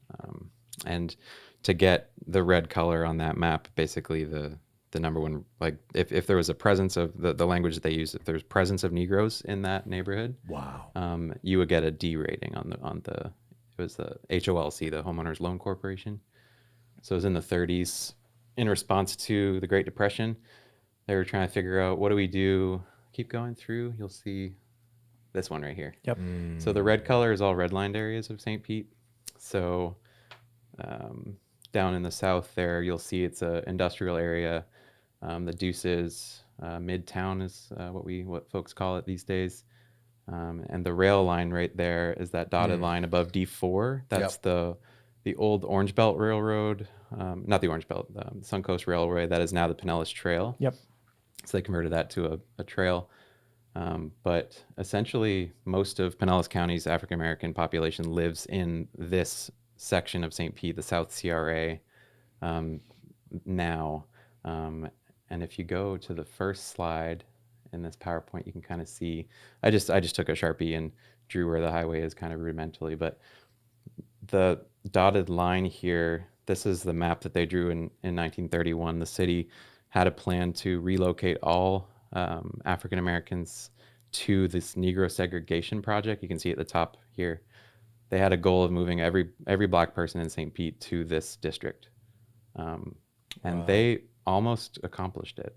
They took Methodist Town, Peppertown, then they took the gas plant, which is north of the little spur there, which is 175. And the highway basically outlines the northern boundary of that. There was a goal that all the black people in St. Pete would live south of 6th Avenue South. And they almost accomplished it. They got pretty close. So these are not arbitrary lines. This is a dedicated. This dotted line was a true map that the city of St. Pete created. And it says at the top of the map, proposed Negro segregation project. Mm-hmm. So they got their way, right? They got their way. They put the interstate through this black portion of St. Petersburg. And you still have a very obviously heavy black population kind of down in the southern part of St. Pete, which is, I think you mentioned you live there. I do. Yeah. I live in Campbell Park. So I'm in D7 down there, kind of on the edge with C6. Yeah. So it's eye-opening when you learn this about your city, and you learn that. So essentially what redlining did was it denied the ability to get insurance on your property, and you therefore couldn't get a mortgage. How do you get a mortgage if you lived within that red line? So if you went to a bank and you're like, hi, I'd like to buy a house in this neighborhood, they'd be like, well, you can't get insurance because it's redlined, and so you can't get a mortgage. And if you read the language of not just the redlining documents, but also the housing, projects that were put together by the county and by the city at the time, the language is really inflammatory. It's purposefully saying people of this colored race live here. It's, the standards are poor. They use terms that are animalistic and, incredibly racist in the official documents that are part of the planning process for Hillsborough County and for Pinellas County in both cities. So the inflammatory and the purposefulness of these lines were drawn specifically for that purpose. It wasn't like they just drew something that made sense. This is targeted, and the language was it's awful. And I've tried to make sense of it, and it comes down to us versus them. So this was the Great Depression. Home values had plummeted. People were struggling, and so I think white America was saying, well, if we don't succeed, then maybe black people will succeed. And so it was a zero-sum game. Yeah, which I think this plagues our country to this day. Is like, everyone thinks it's a zero-sum game. Like, if we let black people get ahead, then maybe white people won't. An effort to save their community, they ruined another community. I guess that was the idea. And you could look up, there's a really great book on this subject entirely, which is The Color of Law. And it's an incredible book that goes through the history of this in great detail. And, it's frustrating because it's not like this is gone and buried. The remnants of this, because of the nature of the speed at which cities change and the impacts that this has made on our country, are felt today in really strong ways. And when you hear Secretary Buttigieg talking about racist infrastructure and racism in the built environment, he's talking about the legacy of these types of things. And it's frustrating because you hear some folks on the other side, specifically Governor DeSantis, saying, how can a highway be racist? Like, how can concrete be racist?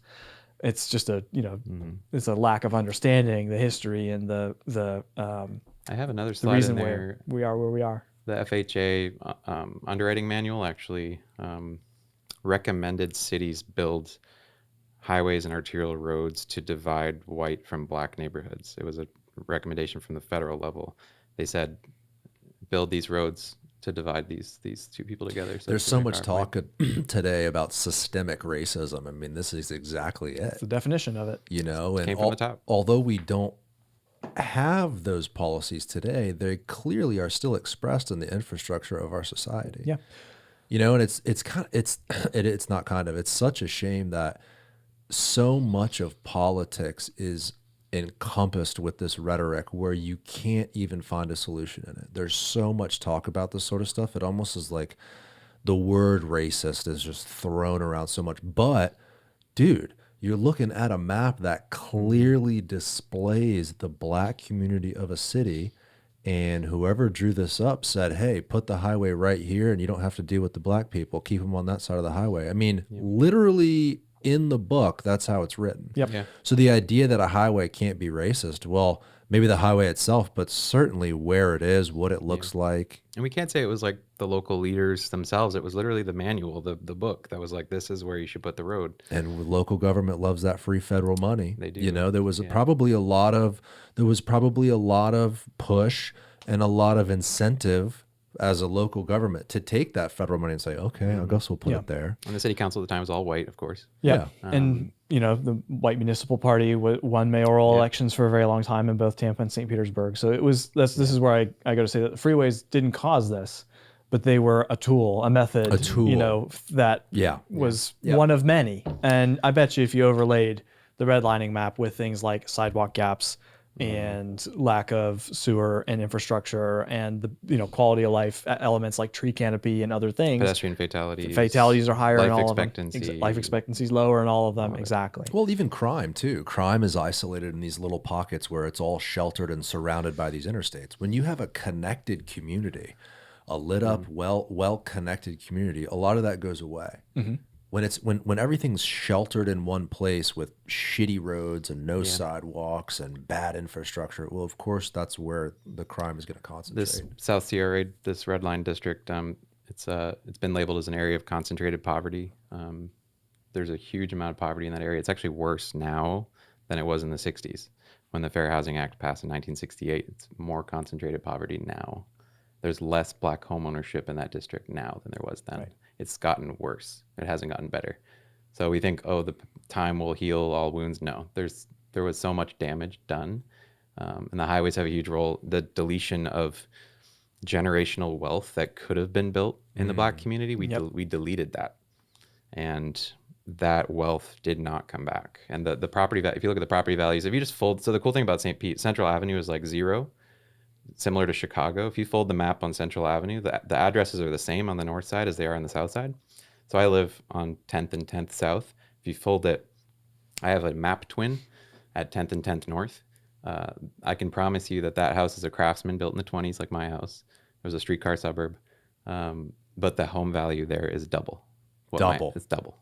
Wow. And so all of these black families that bought here in the 60s, when the Fair Housing Act was passed in the south side, thinking that they could, build wealth for their families, send their kids to college, all this, that equity hasn't quite made it to the south side. And the highway system, I believe, and I think the city would agree with me, is preventing that equity from making it to the south side. So the highway is preventing property values from reaching their full potential. I can walk downtown from my house. It's very difficult. That's the first thing I noticed when I moved in. I was like, I live 10 blocks from downtown, but it is so dangerous and so unpleasant for me to walk there by design.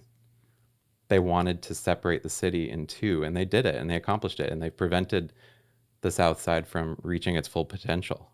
Our equivalent here is places like Dobyville, for example, which was essentially erased by the Selman Expressway. And that's essentially a freeway, a highway. It just has tolls on it. So, we have many of these examples on both sides of the bay. And this is where, the optimism side of this is that we can fix this.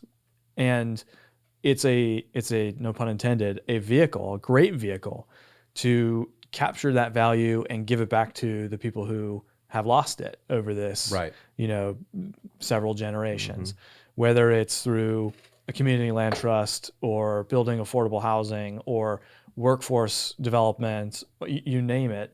The ability, I've even heard and seen some papers about people finding the descendants of the people who owned the land previously and finding a way to give them value back. So there's a way to fix it in an equitable way, and not just sort of getting folks back to baseline.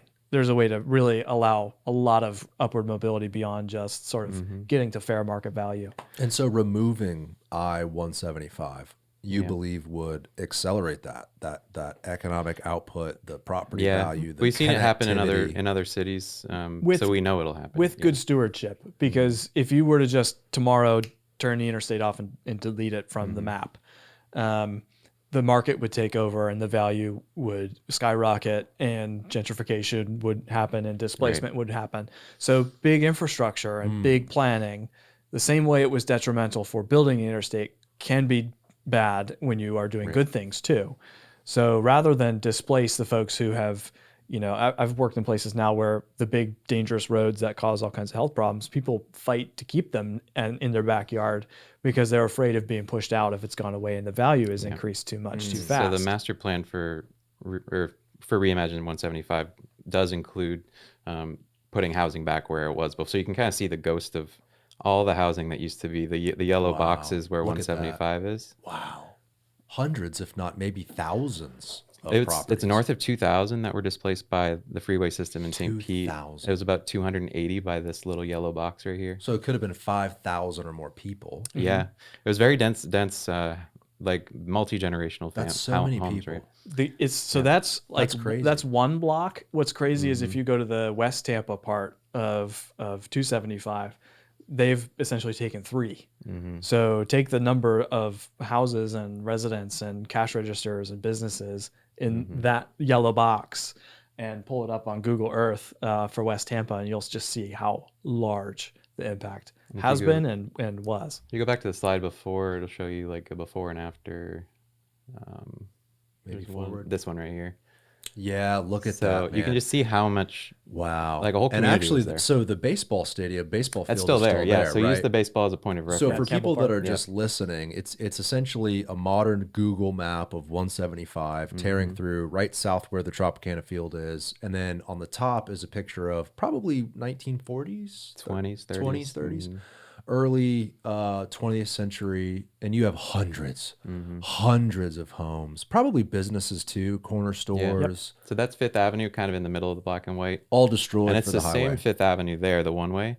On the north side of Fifth Avenue was Sugar Hill, the neighborhood I told you about. It was doctors, lawyers, entrepreneurs. It was people had manicured lawns. It was like brick homes, stately big houses, and the city called it slum and blight. But there was nothing slum and blight about it. You can kind of see by the size of the houses up there. I mean, these are some nice houses. And this is what we've called in other places repeated trauma. So the interstate, in some places wasn't the original sin even.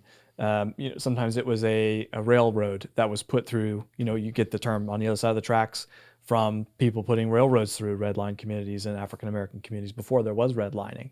So that sometimes led to the interstate going where it's going to. And then when the interstate gets built, it's unattractive, it's noisy, it's got a lot of cars, the geometry's funky, so the parcels are weird. So that's where people put their parking garages and their back of house and their steam plants and, their big arenas where you have to have a lot of 50,000 people coming in and out for big events, and their big parking lots for those big arenas. It's so relevant that you say that, because we just approved the gas plant redevelopment project in St. Pete, which has been many, many years in the making. And they are planning the stormwater retention to be right against the highway, the parking deck to be right against the highway. All the undesirable pieces of that development are going right along the highway. Right. So when you repeat that trauma over and over again, because of the original sin of where the interstate is, it just further makes that neighborhood less and less likely to see investment, but also less and less desirable for people and less healthy for the people who live there now. So when you look at that aerial, just look how much surface parking and open space there is, because that's all it is. Because nobody wants to live, or nobody should live that close to the interstate. That makes sense. This highway is unique because it's so small. It is so small. Josh actually called it could probably be the easiest highway removal project in the history of highway removals. A few miles, right? It's 1.2. It's a glorified exit. Glorified exit ramp. I mean, yeah, literally. It doesn't take you anywhere. It just it dumps you out at 4th Street. So Well, and also too, the good thing about this whole project is you guys still have 375. Yeah. I think both should be fair game. Well, of course, but I'm just saying, like in the context of just removing 175, it's not like there's not another exit off and 275 the toll lanes to get from downtown. 275 are actually going to bring people to 375. So if you want to take the express lane, it will dump you out at 375. So how would removing 175? First of all, let's just talk about the project. But my question was, how would it tie into this new gas plant district? Because I would imagine the conversation we're having about removing 175 totally plays into this new development. Yeah, the whole reason we're even here talking about it is because in 2016 they were starting to think about what happens at the end of the lease with the Rays. They were thinking they want a new stadium. They were looking at the whole site and surrounding, and they saw 175 and how it was underutilized. So it's only 40% capacity right now. So it's basically the size of 10 lanes, but we really only need 4. So there's 40,000 people using it compared to 275, which is like 200,000. Wow. So it truly is just an exit ramp. Very long exit ramp. Yeah, and the early on they looked at it in the Tropicana redevelopment plan in 2016. Kreisman, famously, Mayor Kreisman, 2021 championed to get this removed. The RFPs that were thrown around before Welch decided on Ray's Hines, a couple of them actually had the highway being removed. Yeah, a couple of the new stadium districts showed the freeway being removed. Sugar Hill Partners had the freeway removed and the street grid reconnected. So St. Pete is famous for its street grid. And so from 16th to MLK, there used to be all these roads that would connect here. You can see 14th, 12th, 11th, 10th. So you'd be able to walk from Campbell Park into the gas plant. It used to be one big neighborhood. It was kind of hard to tell when the gas plant ended and when Campbell Park began. And so that street grid was disrupted. And so a big part of it is how do we reconnect the neighborhood in a way that brings equity to this neighborhood that was once connected. And it's going to be a major employment site. I think 10,000 people are going to live there. There's going to be thousands of jobs. $6 billion worth of investment is going into it. It's going to bring a lot of jobs to the area. And that's the biggest way that my community is going to benefit from it, is the wealth creation that could come from those good jobs. But we are not connected to it. So if you look like 16th Street, you go under an underpass, it's very unpleasant. Good luck. Yeah, it's just a bad time. And then MLK is an overpass, so with a 3-foot sidewalk. No shade. No shade. I mean, yeah, one it's way. just So, Tyler, unpleasant. can you do Google Map? Just zoom into St. Pete, because I think even zooming out of this image on the bottom is important, because you really are so disconnected. Anyone that lives in the community down south like you, are you really going to walk to the gas plant district? I mean, maybe if you were really motivated. It's very unpleasant. Very unpleasant. It's and almost especially like in the summer. you're literally risking your life. I mean, literally. It's incredibly noisy. I mean, on a bike, I wouldn't do it on a bike or on foot. MLK South is identified in our high injury network for Pinellas County, so it's a road that has a disproportionate number of people dying. So zoom in right here on this image, Tyler. It's important to remember too, the original plan for then scroll south. 375 and 175 were supposed to go all the way to the beaches, and that never happened. And They fought that, yeah. And B, they were supposed to connect to one another and make a loop. Yeah. So 4th Street would have been a highway too. 4th Street would have been a freeway as well. Now, with anything in America, there's like industry happening. There's these forces at play that are behind the curtain. Why would they want to take these highways all the way to the beach? Is it like the concrete lobbies at the table, the tire manufacturers? That's another conversation. Yeah. That's probably another whole podcast. All of the above. But what are the forces at play today pushing for extra lanes? I mean, there has to be some sort of an interesting There's incentive. a lobby still, right? There's a major lobbying There's a for major sure. lobby. For everything, asphalt, concrete, engineering, Right. you name it. I mean, the way that Car sales. car sales, car insurance, the way that DOT is funded is that they get more money because they spend more money. And so the federal allocation process is sort of incentivizing just to build more. So is it based on population of Florida? Maybe both? Not necessarily population. It's complicated, but I couldn't explain it in a sentence. But it's basically, if you build more, you get more. That doesn't sound like a healthy incentive. No, well, that's why government. that's Not why sustainable. That's why a lot of our maintenance, our bridges are A's and B's, because we're constantly spending money to maintain things, whereas other states aren't. But Another reason we're here is in 15 years or less, the redecking of 175 will be due, and it'll cost about $100 million. concrete only has a certain lifespan. Yeah. So this FDOT thing has is told at the me end of its life it's coming to the end of anyway. it. That's why we're here talking about it. So if you didn't remove it and turn it into a boulevard or bury it or whatever option B would be, Yeah. we're going to have to. I say we're going to have to spend $100 million on redecking, reconcreting this exit ramp In the today's glorified dollars. exit ramp. So in 15 years, that could be, who Oh knows? my God. Yeah. And then you don't factor in the opportunity cost of all the other Yeah. great things that you get Yeah. from it, and the lack of maintenance to pay for it in perpetuity. And the boulevard would be the cheapest option because it's just a regular road. It's just Right. a street grade road. There's nothing fancy. There's no overpasses. There's no viaduct. There's no cap. It's just a regular road. FDOT could actually probably just give ownership of the road to the city or the county, and then they would be done with maintaining it. They would love that. What does the city think? What do local politicians think about this idea? Yeah. So I've had the opportunity to sit down with 6 out of 7 of our council members in St. Pete, and every single one of them was like, we have to do something about this road. We cannot leave it the way it is. What that looks like, they want to wait and see. There's a feasibility study. It's beginning this October with FDOT.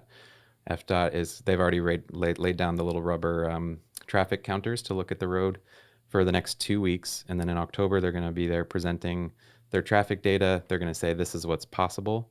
One of the possibilities they've told us is going to hopefully be a boulevard. The other option is going to be a viaduct, kind of like 370. So the difference between 375, 175, 375 is viaducted for most of its course. It's also shorter. And so you're able to pass underneath 375 a little bit easier. There's sight lines. It doesn't feel as walled off. 175, I've gotten confirmation from the city, was intentionally built as a wall from 16th Street to MLK with a concrete wall. Intentionally. So that commuters coming from outside of town would be able not have to look down at Midtown. Wow. They didn't want people to see the unpleasantness of Midtown. Wow. Yeah. So it seems like they're optimistic. Yeah.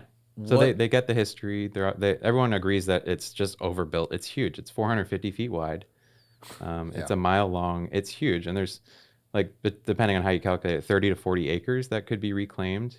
So that's like the size of that parking lot next to Tropicana Field. That's about 40 acres right there. Wow. And that was valued at like $3 million an acre, something like that. Right. So the opportunity cost that Josh Frank talked about was, what are we missing out on if we wait another 10, 15 years and don't put housing there, and we end up needing to pay for maintenance on this? What is the lost opportunity there? The business districts that are continuing to flounder, like MLK South, you can't open a business there. It's a one-way street down to 9th Avenue. Nobody wants to open a business down there. It's just not a pleasant place for pedestrians or where you want to be, essentially. Importantly, too, that same opportunity cost is true even in the replacement scenario. So, taking 375 or 175 out and replacing it with Ulmerton is not the same as taking it out and replacing it with, the Commonwealth Avenue in Boston, or some of the more beautiful streets that we have. So what is the plan here? I mean, obviously there's going to be years of studies to formulate what it will exactly look like, but what is being proposed with your project? So Reimagine 175 is advocating for a highway to boulevard conversion. So essentially take down 175 and rebuild it as a street grade boulevard. So you have 3 lanes in each direction. Probably just 2. 3, however that would work out. Depending on what the traffic sidewalks. study shows us. We have FDOT keeps track of all of the traffic data for all of their roads, and it's about 40,000 daily users, which is about the same as Park Boulevard. Yep. Or Kennedy. Or sections of 34th Street. It's functioning like an arterial road. It's not functioning as an interstate.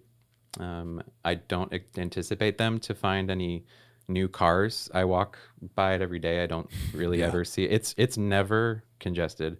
And it's a speedway. So you can go like 85, 90 on there. You're going to have all the owners of the asphalt companies and the tire companies just zooming back and forth on 175 for the next few weeks. And then when we do take it down, we already have 5th Avenue and 4th Avenue that are one-way pairs. Those have barely any barely anybody's driving on those roads. So if you look at... So 5th is where? This one way to the... Just south of 175. Got it. And it's kind of confusing. There's like 2 5ths. But basically those pairs, that pair right there, that is actually big enough to handle the current traffic on 175. Just from me looking at... Wow. Yeah. So do we even need that road there at all? I think what we'll see is if we do decide to take it down, when we take it down, we're probably not even going to notice. Right. It's just people are just going to use 5th and 4th. Right. I don't think it'll even make any difference. The logistics of it, the way it might actually, suss out is that the boulevard may actually be 5th Avenue South might become the boulevard, or that the boulevard, is considered 4th Ave South. And so you actually make one of those streets the primary streets. So that way the land is actually brought back as developable land. What's the pushback on this locally? So the biggest pushback, folks, we mentioned the evacuation routes, but interestingly, St. Pete just published its stormwater master plan, looking at the 100-year flood scenario. During the 100-year flood, which could be this, next week if we get a major hurricane, Booker Creek runs under 175. Yep. 175 fills with 2 feet of water during a hurricane. So it does not function as an emergency evacuation route. So that argument So that's is off kind the of table, dead in the so to water. speak. Yeah, well, I mean in the water. Under the water. Yeah. There's also been some pushback from the hospital. Yeah, hospital. Oh, okay. Yeah, and I'm fortunate that I work at All Children's and Bayfront, so I've actually been able to sit down with them. I sat down with them last week. Okay. They have some new leadership since the last time they were approached about this in 2021. They are open-minded, is what they told me, to talking and looking at all options and hearing all proposals. I'm just one proposal, and so in my unique position I live, work, and play in the Southside and in the Innovation District, essentially. And so I'm in a unique spot to advocate what my community wants. And I've gotten signed position statements from neighborhood associations all surrounding the highway. So I have Roser Park, which is just south of the highway there, Campbell Park, Harbordale a little further south, Palmetto Park, all have signed position statements supporting modifying this road to be safer. And Roser Park actually specifically wants a boulevard in Campbell Park as well. So we're just continuing our advocacy work right now and educating people. It's complicated, right? Like you have to listen to a podcast, you have to read a little bit. Traffic engineering is not simple. Mm-hmm. But it doesn't sound like there's this overwhelming pushback. It almost sounds like the leaders of St. Pete recognize the importance of moving in this sort of direction. the challenge is going to be with DOT. And losing capacity. Anytime that capacity for cars is decreased, it's sort of a red flag, and it's something that more often lately has been on the table, but hasn't been as frequent. You could just look at, for example, at the Drew Street conversation that happened in Clearwater to try and reduce a lane on Drew Street, and the pushback that came from the community there, and DOT sort of wavering on it there. So I think right now, the DOT might be a little agnostic, but as soon as they see how it's going to impact some of the other corridors in their model, which I would disagree with the results of that model, then we might see a little bit of opposition from DOT, and that's why I was joking about Ulmerton Boulevard or Ulmerton Road, because that's what they're going to want to do. They're going to want to make it 6 lanes, 3 in either direction, with and interstate with really stoplights. Wide, right? Exactly, interstate on the ground. So what is the how has Syracuse been able to get it done? How did Seattle get it done? How have other places around the country moved forward with a plan like this? Good question. So I'll speak to Syracuse just because I'm most familiar with it. Our office is designing the city's vision plan for what they're calling the community grid, which is to not just take out I-81, but I-81 and to rethink all the other things that the interstate has touched. All the one-way pairs, all the blown out roads to, road diet those, et cetera. So Syracuse is unique in that their DOT, first of all, has made the decision that this is the right way to go. Getting to that point alone is an incredible feat for them to say, yes, this is the right decision. So for them, it really started with the community pushing for something better a decade ago. And that included groups like the New York Civil Liberties Union, the downtown, the New Urbanists, you pick. There was a unified front, and the elected officials saying there's a better way forward. Wow. So a massive public push to be do huge. this. So to get 175 taken down, it will be a lot of political will have to be put out there. So like it has to be unanimous. It has to be the city, the Chamber of Commerce, local politicians. It has to be supported by the community, which it is, which we know. The local community. Because community. The challenge here will be the same as it was in Tampa, as it is in Syracuse and everywhere else, is that this is, for a lot of folks who don't live within the shadow of the interstate, their way to work or their way to a baseball game or whatever. And so even in Syracuse, where the decision was made, the exurbs, all the communities around Syracuse sued the state over the decision, because they felt like they were going to be harmed economically by travel times and by congestion and all the other, associated things they perceived as what was going to happen with the removal. So, the folks within the shadows of the interstates will probably always be in favor of removing it, except for the case where they're maybe afraid of gentrification and displacement. But the real challenge is for the folks that live on the beaches, that, live in North Pinellas who are saying, you can't take that away. That's how I get to St. Pete. St. Pete's just as much for me as it is for you.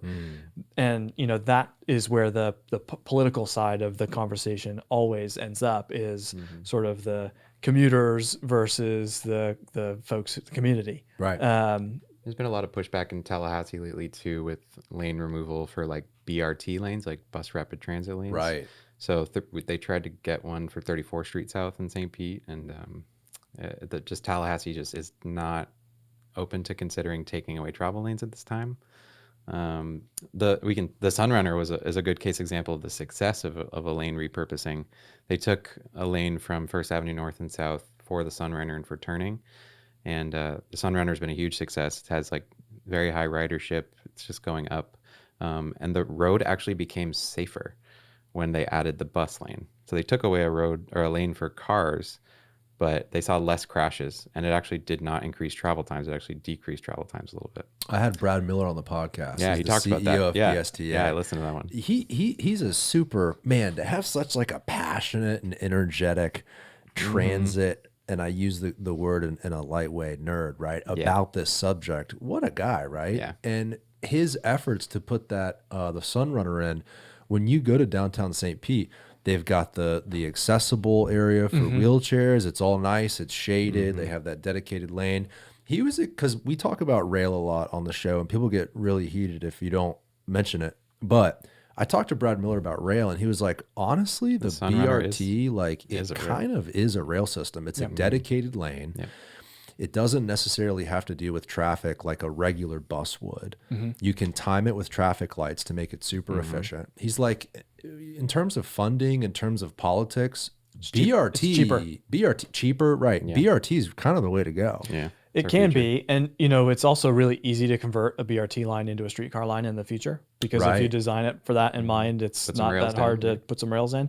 The only challenge to that is from a economics standpoint. It depends on the amount of investment, but the Sunrunner is a good example because it was a lot of investment to get the stations and to get it all set up, including the land use and other things around the stations. But if you were just to throw a BRT line on, Dale Mabry or US 19 or something, without anything else, developers and affordable housing and all the other things that will follow it are less likely to happen because there's less skin in the game. It's a little hard to put in rails, physical rails, and then 5 years later, when the funding has problems, to take the rails out. The rails are likely going to be in there for a while because they're expensive. Right. So there's a level of commitment to putting rails in the ground that BRT doesn't have, but it can get really close. We have the permanent stations for the Sunrunner, which, that's right, which is giving people a lot of faith in like where those permanent stations are. We're seeing a huge amount of development around those, and the city's upzoning around Sunrunner stations to allow more density. Right, those 3,000 properties that are being upzoned around Central Avenue. Yep. It really is an interesting case study in St. Pete. I think in a lot of ways Tampa is behind on a lot of this sort of stuff. We tried with Metro Rapid, and that's a good case study in the opposite direction, where the stations were kind of put on Nebraska Ave, and not a whole lot else was done. They were supposed to have signal prioritization and timing. FDOT wouldn't do it, so because it would mess up the interstate timing and the exits for the interstate. So I think they're working on getting that back and hopefully providing prioritization for the Metro Rapid. But that's a BRT project. It's got its own branded buses, its own branded stations. They're somewhat permanent. So transit has become political in the last couple of years, and it's so fascinating to me. It just doesn't. Oh, this is a good picture of. This is your perspective if you're in Campbell Park and you're a kid playing Little League football. That's the wall that separates downtown St. Pete from Campbell Park. A literal wall. It's a literal wall. It's concrete. It's huge. And that's before we begged them to pressure wash it because the kids were like having to look at that every day. Keep the damn thing clean at least. And the message, and God. that's a Tropicana field. That's it's ridiculous. And there's gonna be $6 billion. Dirty highway. $6 billion dropped right there behind that wall.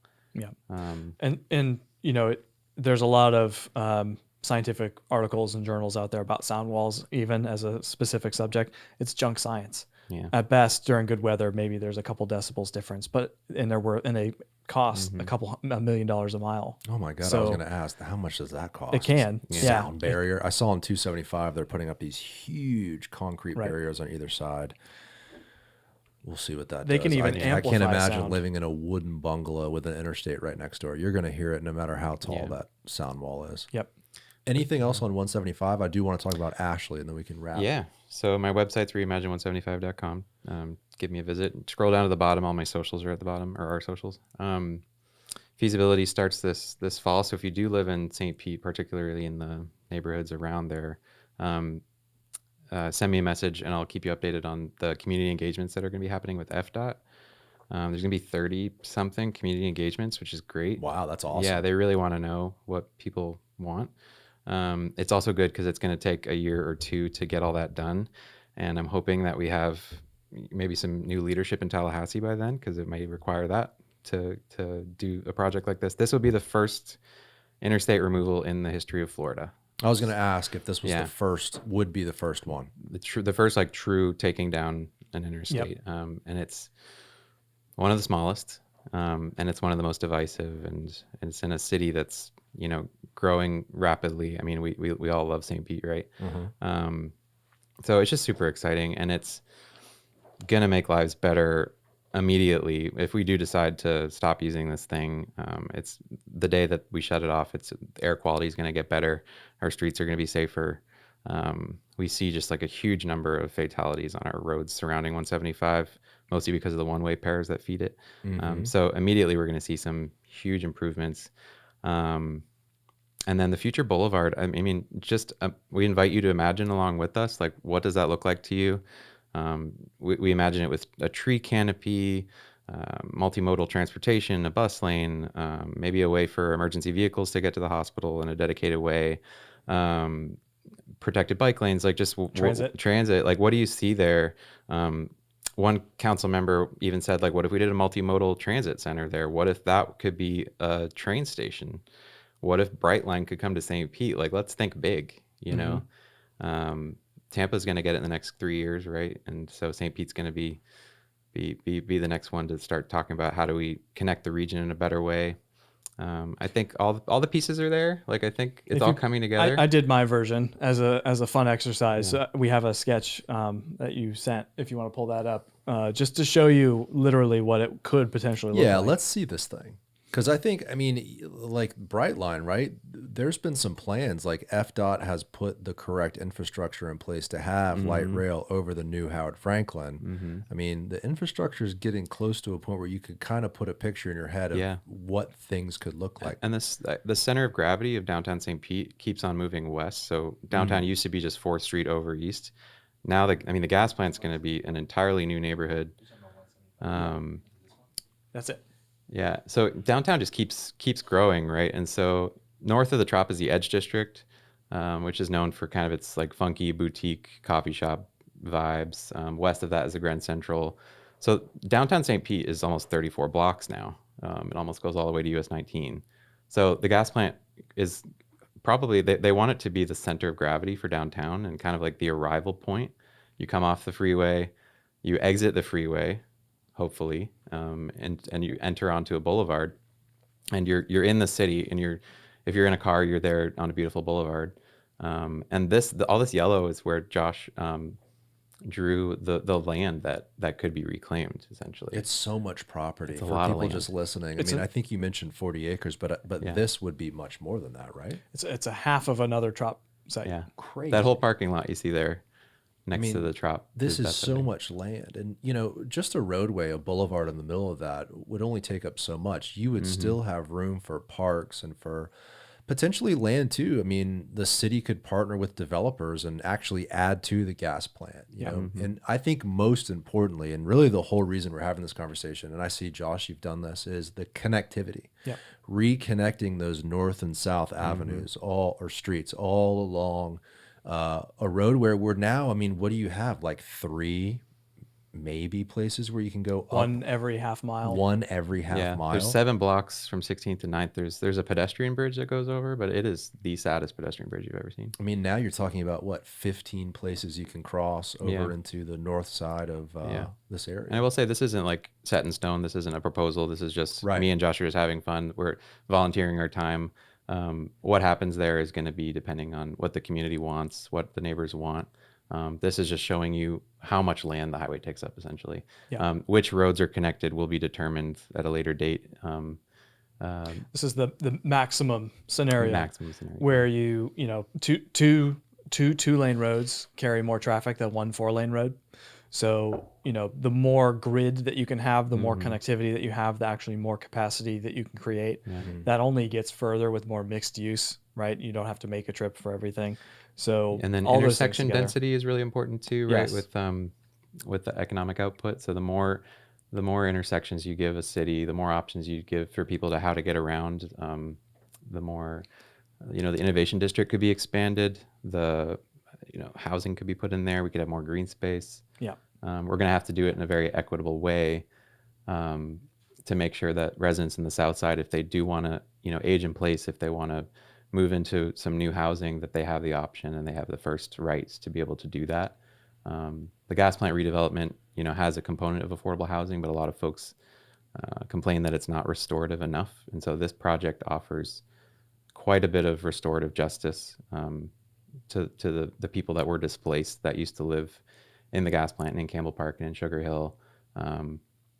It's just a really remarkable once in a generation chance to just simply like do the right thing. A lot of people ask me like, why are you doing this? Like, why are you spending so much time on, and this could take 15 years. It's just simply the right thing to do. And that's enough for me, like, and I'm going to be living in at the right time too. Yeah. And I'm going to be living in my house forever. I live right there. And like, I'm going to be in St. Pete forever. And I just want to see it grow in an equitable way. And I want to see everyone thrive. And two huge factors are, one is the gas plant redevelopment. I mean, having this conversation now as these approvals are taking place and as those plans are getting together is so important. Number one. Number two, the fact that you guys are going to have to re-concrete and repave all that road and spend God knows what anyway, like now is the time to have this conversation. Yeah. One neighbor was like, well, what about the construction noise? And I was like, well, we have 20 years of construction for the gas plant. Right. They're putting shovels in the ground this fall, I think. So what if we could time it all together, get it done, get that neighborhood connected back together again, and the benefits, they'll be immediate. Because the thing that people love about St. Pete is its walkability, its connectivity, and that vibe that St. Pete has, that vibrancy, and it's the people. And so if we can get people connected back together again, I mean, that's just massive. If it weren't for the gas plant district, this decision would be the single biggest decision the city has ever made in order to solve its challenges. It impacts every element of people's lives in that way. And it's something that most cities don't get the chance to rethink. And if they do, it's because of something traumatic, like an environmental disaster or war or something else that has traumatized their city in a way that they have no choice. So to proactively think about how can we do the best we can with the limited footprint of what this place is, leaves you with really no other option, no other alternative. I call 175 a scar, and healing that scar it's such a big thing, right? It sounds like the most important thing to have this conversation is with the community. Like you mentioned in Syracuse, the reason why they were successful is because of that community engagement, the political engagement. Is there an event coming up you can announce? I know you mentioned 30 community meetings, which is so many. As soon as I get the agenda for those meetings. Who made the call to have 30 meetings? So Forward Pinellas has been very much involved. With Forward Pinellas? Forward Pinellas is our metropolitan planning organization. Yeah. Okay. They have been involved with getting the community planning sessions planned out. So as soon as I get those dates, I'm going to be posting everywhere, and I want a Boulevard fan at every community engagement. Hell yeah, man! Because I just think it's the one option that offers the most benefit for the community. I don't think the other options do the restorative component in quite the same way. So Forward Pinellas is the group kind of helping have this conversation to find a solution. They steer us in the right direction. Forward Pinellas is Pinellas County's metropolitan planning organization. They're a government entity established to essentially be the countywide level transportation planning organization. Okay. So we have our TPO in Hillsborough County, which is made up of, city council members from Tampa, Temple Terrace, Plant City. It's made up of county commissioners. It's got a few other folks on it. Pinellas is similar in that, there's 24 other municipalities outside of St. Pete and Clearwater. So we're getting a regional MPO soon. I think maybe in the next couple of years, hopefully. Maybe. Right? God, we need one really bad. You and I might have to debate on that one. 'Cause Okay. I don't know if I would say I'm hopeful about that, but Why? Is there too much fighting, county to county, municipalities? I'm concerned for a couple reasons. The chief among them is I think it deminimizes the weight that Hillsborough County and the city of Tampa has on their own future. If you put them in a pot with Pasco and Pinellas and all the other folks that maybe have a different mindset. That makes sense. But there are benefits too. Don't get me wrong. Well, there's certainly should be a regional conversation being had. That's what T-Barda used to be before it was collapsed by the state. And so, there is a little bit of a vacuum. There's like a Dark side to it. I was Hillsborough County's rep on the CAC for T-Barda, and so I had a firsthand glimpse into that. But yeah, you're right. There is that level sort of missing. We have a huge number of regional commuters, right, that drive into St. Pete or drive into Tampa, like a big number. And so we got to make it easier, right? It would also make us the largest MPO in the state. Oh, really? Mm-hmm. Wow. Which I'm not sure if bigger is better in this case, but yeah, I don't know. Well, we're towards the end of this thing. I know Tyler's got to split out soon. Let's talk about Ashley Drive, as brief as we can. That's on the table. How did that whole thing begin? Why is the conversation being had right now to remove and replace, or what's going on at Ashley Drive? It's a good question. I know a little bit about that, but not a lot. I thought you were working on it. I was, but I'm not any longer. So it's important to remember that the Ashley Drive project is from one bucket of what's called the Reconnecting Communities Act. So the Fed, the USDOT passed in the infrastructure bill a small, not small, but a small by the whole bill standards pot of money that was divided into two groups for either reconnecting communities planning or reconstruction. So I had a very small piece in writing some of that early legislation that existed in the previous administration's bills. So it's been in the works for a while, but it's finally approved and it's law and it's available. So we're on like the third round of funding, notice of funding opportunities. City of Tampa and Hillsborough County both applied for reconnecting communities funding. City of Tampa for Ashley and Hillsborough County for the Boulevard Tampa study. The politics changed at the county level for Hillsborough County, so they rescinded their Boulevard Tampa grant application, and the city kept theirs. So the city was awarded $5.3 million to redesign Ashley. Essentially, what they're going to do is take the Ashley exit, which is downtown, is elevated, goes over Laurel, goes over some streets as a viaduct. They're going to bring it down to grade in a couple places and reconnect some streets. So that is, it's kind of like 175, but really short. Really short. Yeah. But the same effect and for all the same reasons we already talked about. Similar. Yeah. It's, again, the devil's in the details. It depends on the number of lanes and the quality of the boulevard and, the areas around it. But yes, it's an improvement for sure. And so I think you'll see here there's some dedicated bike infrastructure. But in any case, it is a freeway removal light. So we got $5.3 million from the federal government to take this challenge on, and you can see here in this rendering. I mean, it would be amazingly beautiful to have something like this in downtown Tampa versus what we have now. And I believe you could still easily access the interstate with a boulevard like this. I don't know that there would be a huge negative impact on accessibility to 275. Right. There's my good friend Gloria Jean. Gloria Jean. Shout out Gloria. Yeah. So I think, yes. And, there's a lot of land. The old Army Navy store is a part of this project and is going to see, I think some redevelopment for affordable housing. And so there's a lot mixed into this. There's Emily. She's a fellow board member of Walk Bike Tampa. This is all my friends here on this video. I got to get Walk Bike Tampa on the show. I think that would be a good conversation. I'm on the board, so just let me know. All right, we'll do. Also, too, what were we talking about with the Army Navy store? So the city owns the Army Navy block. Yeah. That's a fantastic piece of property to add into this Ashley Drive project. The opportunity this city has, nowhere near on the scale of what St. Pete is on the forefront of, but in a similar kind of way, like Tampa has its own little district we could reimagine by removing that Ashley exit. Yeah, and the same that's a lot of land right there. It is, and the same is true for the Pierce and Jefferson exit that makes up Orange, where the Burger King is. That area of with the welcome to Tampa side with the freaking Burger King right that behind area, it. What the hell are we doing? That area, whose idea was that? I don't know, but Come on. that area of spaghetti is similar in that it's a lot of one-way curves eating up a lot of land. Yeah. So Tyler, top left, you can kind of see right there. So the idea would be this would be reconfigured to be more like a boulevard. Yep, it would be brought to grade sooner. So I don't know where that first intersection is, if it's that Fortune Street or if it's Royal. Crossing through that parking lot. I'm just, to me, traffic safety comes to mind. I had Greg Slater on the show. Yep. He's the CEO of the Selma Expressway, that whole thing. And he was talking about the mindset that we all have as human beings being on a highway system.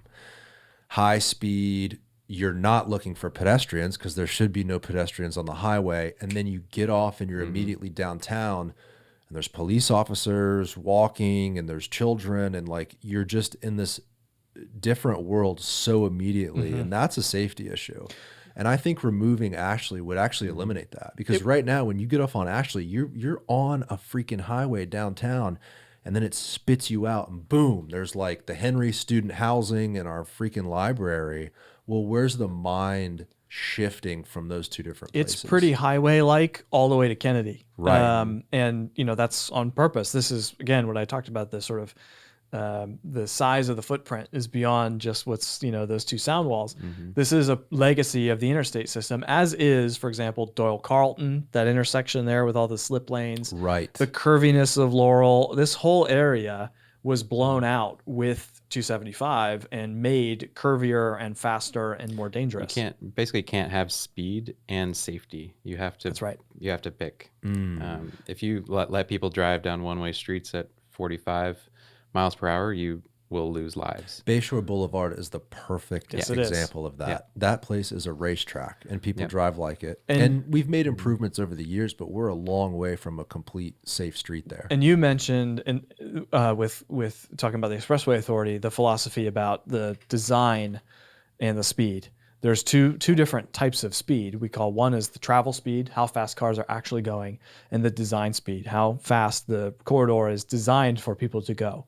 So Bayshore is a perfect example where the speed limit was reduced significantly, and yet the design wasn't. So it's still possible to go really fast. They strung out some traffic lights along Bayshore. But how often are you on Bayshore and you're not looking, or you're listening to your favorite song on the radio, and you look down and you're going 45? It's pretty easy to go 45 and it doesn't feel like it on Bayshore. And the difference in safety from 20 miles an hour to 40 miles an hour, pedestrians have so at 20 miles an hour you have a 10% chance of surviving a crash if you get hit as a pedestrian. If a car hits you going 40, 90% chance of fatality. Yeah. So it's not twice as dangerous. It's like exponentially It's like 9 dangerous. times. Yeah. Wow. So that's why speed limits in cities are typically 25, 35. But that same thing is true in the opposite direction. It's really hard to drive 45 miles an hour on Franklin Street. Right. Or on 8th Avenue in Ybor, where it's brick and bumpy and slow, and the lanes are really narrow and the buildings are really close to the street. So you feel like you have to go really slow. Same thing for Hyde Park Village, driving through the center of the village. It's really hard to go 55 miles an hour. You can do it. People will still find a way to do it if they're, under the influence of something or if they're crazy. But we can design our streets so that it is really hard to go fast. But dropping the speed limit alone, it doesn't do that. So that's where it actually is a good project. It doesn't sound like you'd be sacrificing any sort of efficiency. No. Right? I mean, if people are moving effectively through an area, whether it's 25 or 45 miles an hour, you can get them where they need to go quickly and efficiently. There's a lot we can do with signal timing, with changing the timing depending on peak hours, with how things are stacked, how the turn lanes are set up. There's a lot of ways to solve that type of problem. And, I'm probably famous in our office for saying there's no silver bullet, but there is silver buckshot. So you can solve those types of problems with a lot of little solutions, some of which are land use, some of which are lane width, some of which are materials and where the buildings are. So Ashley's a good project in that regard because it's solving some of those. It's bringing buildings closer. It's reducing the lane widths. It's making it feel slower. Whereas today you could go 55, 65 down Ashley, no problem if it's all green. People do every day. Yeah. And you can't blame them for it. Like you said, it's almost like you're incentivized to go quicker. Like when you're on Bayshore going the speed limit or 5 over, you kind of feel like you're going slow. Yes. And the reason is it's just this long linear boulevard with not a lot of intersections and 3 traffic lights for 10 miles. I mean, Exactly. it's designed, that was built before cars could even go that fast, right? But now that cars are so effective at traveling super quick, I mean, a brand new car, you can go 80 miles an hour, 90 miles an hour, and it doesn't feel like it at all. So place that vehicle on Bayshore Boulevard. And traffic fatalities are going up. Right. We think that, things are getting better. No, they're getting worse. Yeah. It's easier to drive, meaning instead of having 2 hands on a wheel and you'd have to shift gears, now cars almost drive themselves. It's almost like the better cars are, the less people pay attention, right? You have room to be on your phone if your car is really efficient. You can stop. And with more a battery, quickly. they weigh twice as much. And you Right. know, it's Florida is the worst state in the country for bike and ped fatality.